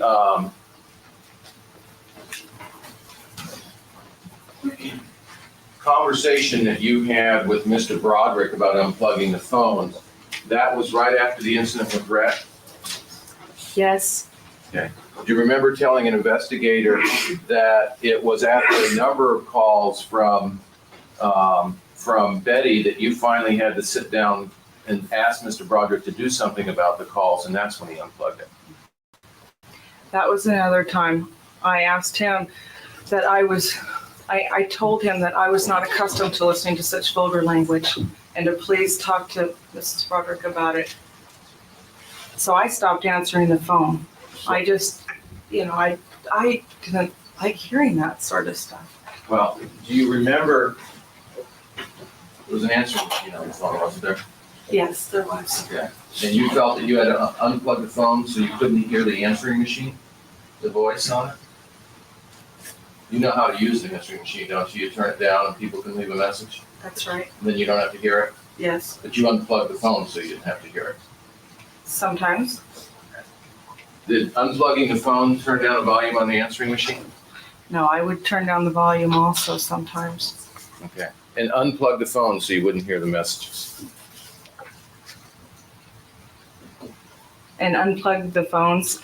I would unplug the phones sometimes, or I would just turn the ringers down.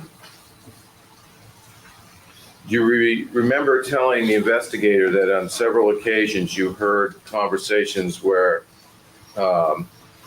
from Elizabeth Broderick, where she would use the word cunt, and you finally had to talk to Dan about the phone, and Dan then told you to put the answering machine on and turn the phones down? Yes. Okay. Do you remember talking to the district attorney investigator about that incident? Yes. Did you tell the district attorney's investigator that there was a phone call that precipitated that? Yes.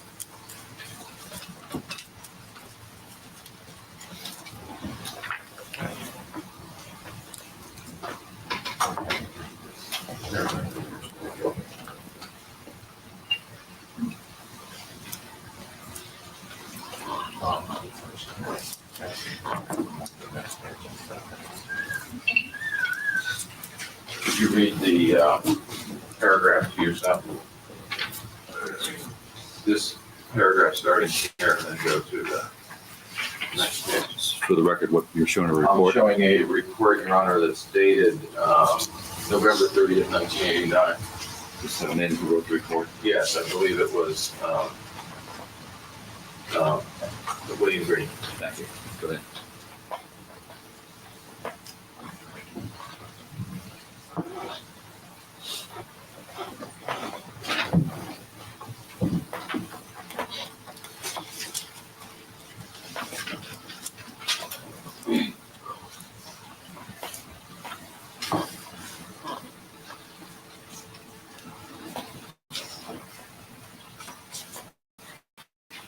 Finish your What's up, Grandma? How you doing? Hope you're well. Always like it when you drop by for a visit. Who does not like a visit from Grandma? If you don't like a visit from Grandma, well, you should. Something wrong with you. Good. Puddletown, Church Lady, and from a distance, Church Lady and the witness almost match each other perfectly. Love you too, Grandma. Even though Gabby thinks you're hard of hearing.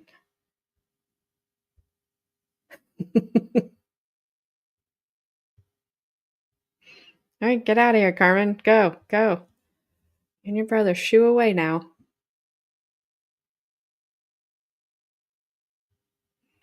Shoo away. Go do your thing. Leave Mom alone.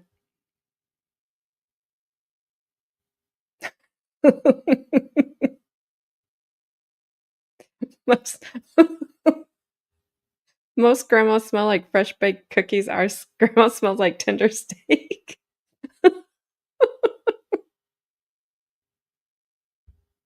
That's kind of weird, Puddletown, but I know she loves steak, so. You always just yell at Grandma, stop it. And bacon. Oh my gosh, my stomach's making weird noises. I'm sorry if you can hear it. My doctor says it's fine. I know she does. I just said that. Gabby, pay attention. What are you doing?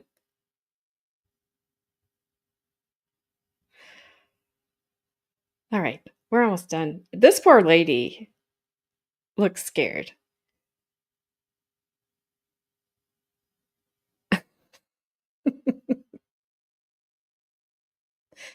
Yes, that was the one thing today that you said that I found weird. Prove it wrong. Oh my gosh. I'm muting because my stomach, I'm not hungry, but it's making weird noises like it does. She looks scared of this guy. She looks scared of this attorney.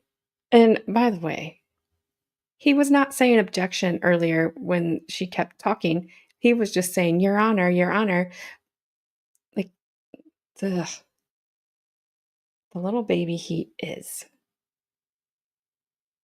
Take a drink. I have been that Tracy, that makes it worse for me. It's okay. It's just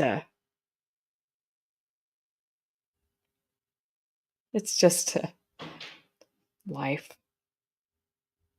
Somebody's out. Sorry, somebody's outside my door. It's probably Carmen's dog.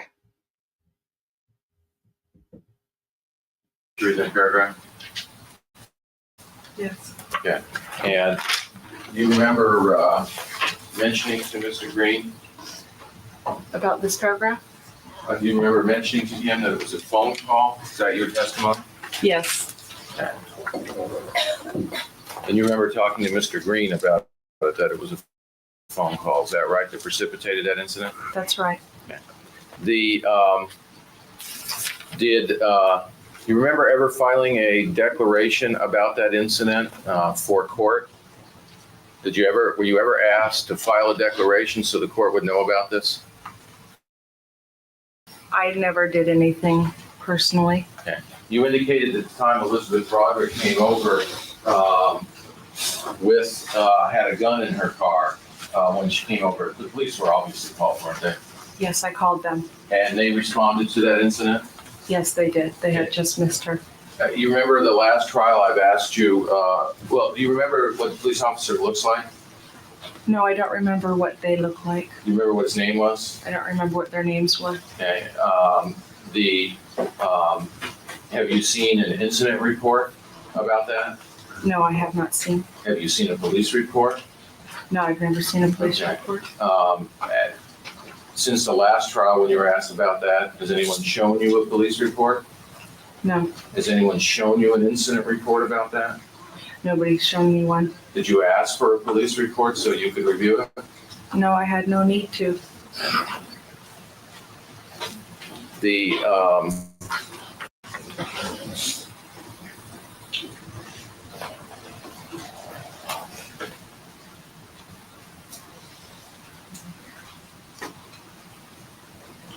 You didn't file a restraining order, did you? No, I never filed a restraining order. There was already one on her. Well, there wasn't one on staying away from you, was there? No. And there was a direct threat to your life, was there not? Yes, there was.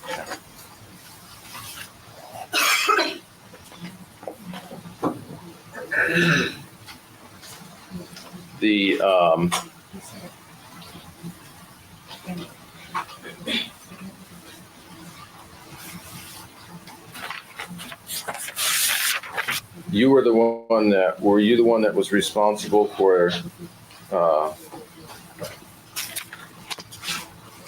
at least the one who was informed as to how the visits would go between the mother and the children when she would be coming over to pick them up? Mr. Broderick would let me know when she would come pick them up. He would call me and let me know. Now, whether she was going to get to visit with the children on the weekend was decided that Friday, is that right? I would learn about it that Friday. I had nothing to do with the parents decided, or the children. I was never part of deciding where the children would go. Well, were you present during conversations where the children would be asking the mother to visit with them on the phone? Yes, I would overhear some of those conversations. And would you overhear conversations between the boys and their father about wanting to visit?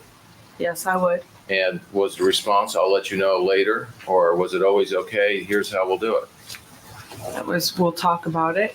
Okay. And then Friday of that weekend, you would be told whether she was or was not going to be allowed to have a visit. That's right.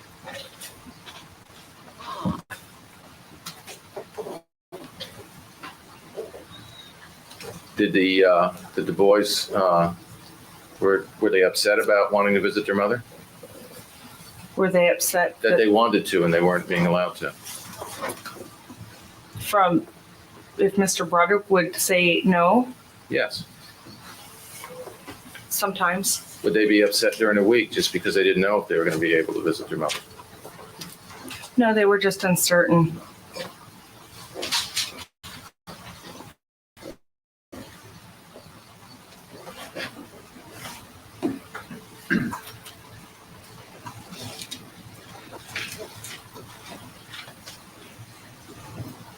You helped the boys with their homework?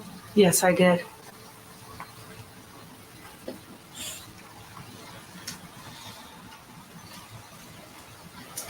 Did the children have any special medical problems that you were aware of? Objection, Your Honor, irrelevant. Overall, do you know if they had any special problems? No, I don't know if they did or not. The answer stands. No allergies or no hay fever? Nothing more than a common cold.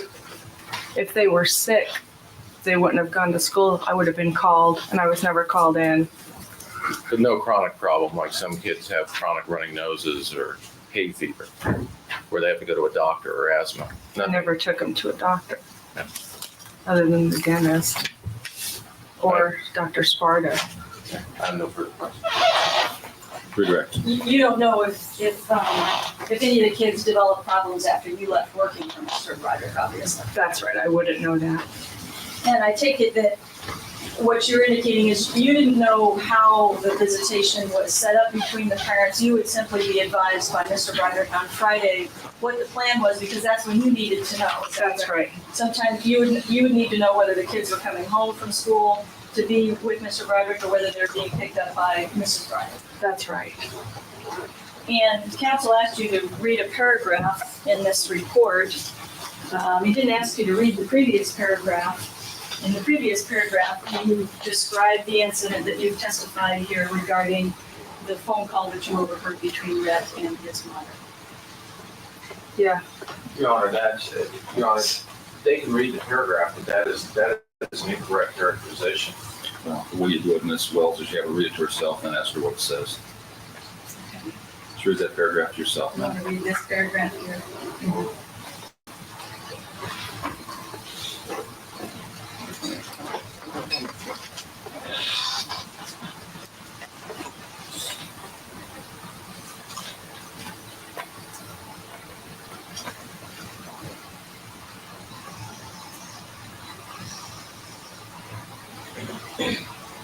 And what were you describing in that paragraph? Which one were you reading?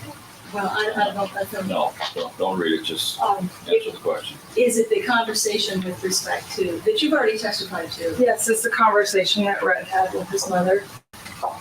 that precipitated the cutting the hair? That's right. I have no further questions. Good cross. You're saying that related to the next paragraph? Your Honor, she didn't write the report. I'm just asking. Well, asking the wrong person is the same. You indicated that was a common conversation she had with Rhett. Isn't that true, that you heard that a number of times, where she would say, I'm not going to talk to you until the gun's gone? Yes, So that was not just one time, that was a number of times. yes, this time seemed especially bad. Okay. No further questions. Any further? Oh, Your Honor. Witness be excused. No objection. Mr. Ruler?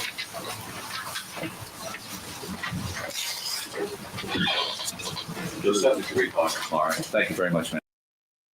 Why does he want to call her back? Sign of madness setting in. Felton, you have no idea.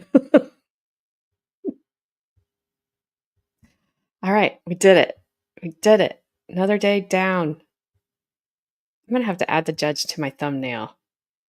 I was sitting there thinking that. I need to find a good spot where they get a close-up on him so I can add him to my thumbnail with Betty. I did like her pouty face today. I thought it was fitting. I was like, I could probably just use this one for the rest of the trial. I won't. But I made a pretty good one for for Lori Vallow's first day. Well, I mean, I think it's good. You guys might not, but uh, I got it. Yes, we did it. What is that from? It's a little kid show. Like, we did it. We did it. I don't know. I should know. I'll know them all. It's really bad. I have a preset to Cocomelon on my radio now in my car. Good for me.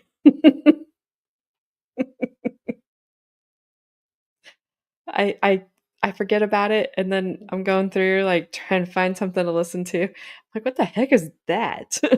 Oh yes, that's Dora. Oh, see, I've not watched enough Dora. I'm teaching Madison how to be a lawyer, and then a good judge, so she can rule the world. Not Cocomelon. My granddaughter loves it. She loves it. Thank you, Ronnie. Enjoy your, what'd you make? King Ranch casserole? I was going to ask you if it's like, that's a Texas thing. Then you put in chat what it was. And I was like, sounds delicious. So enjoy.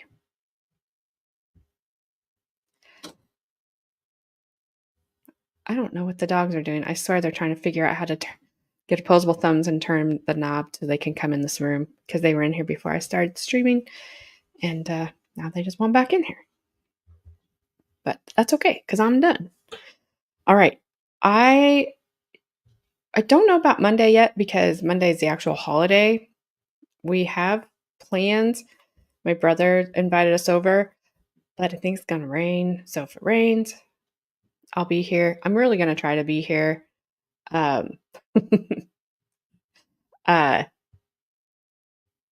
So that's my plan, but I don't know. So I don't even know how many of you guys are going to be around on Monday.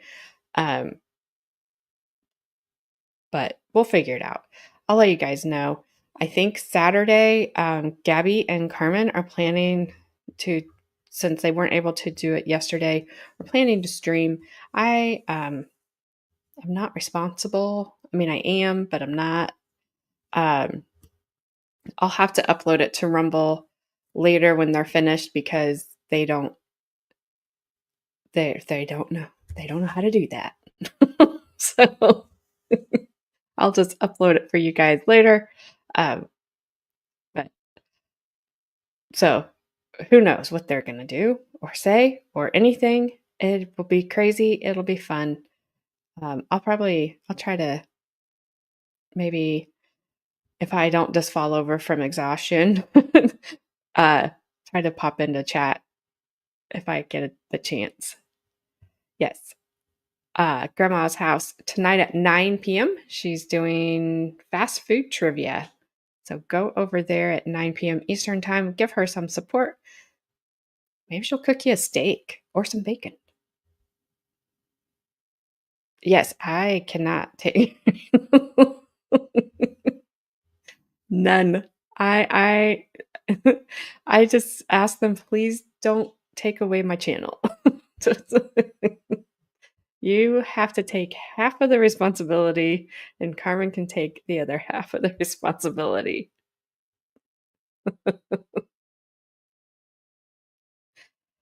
Oh my goodness. So if I don't see you Monday, I'll definitely see you Tuesday, but the plan is going to try to be here Monday night so we can get through another day of this.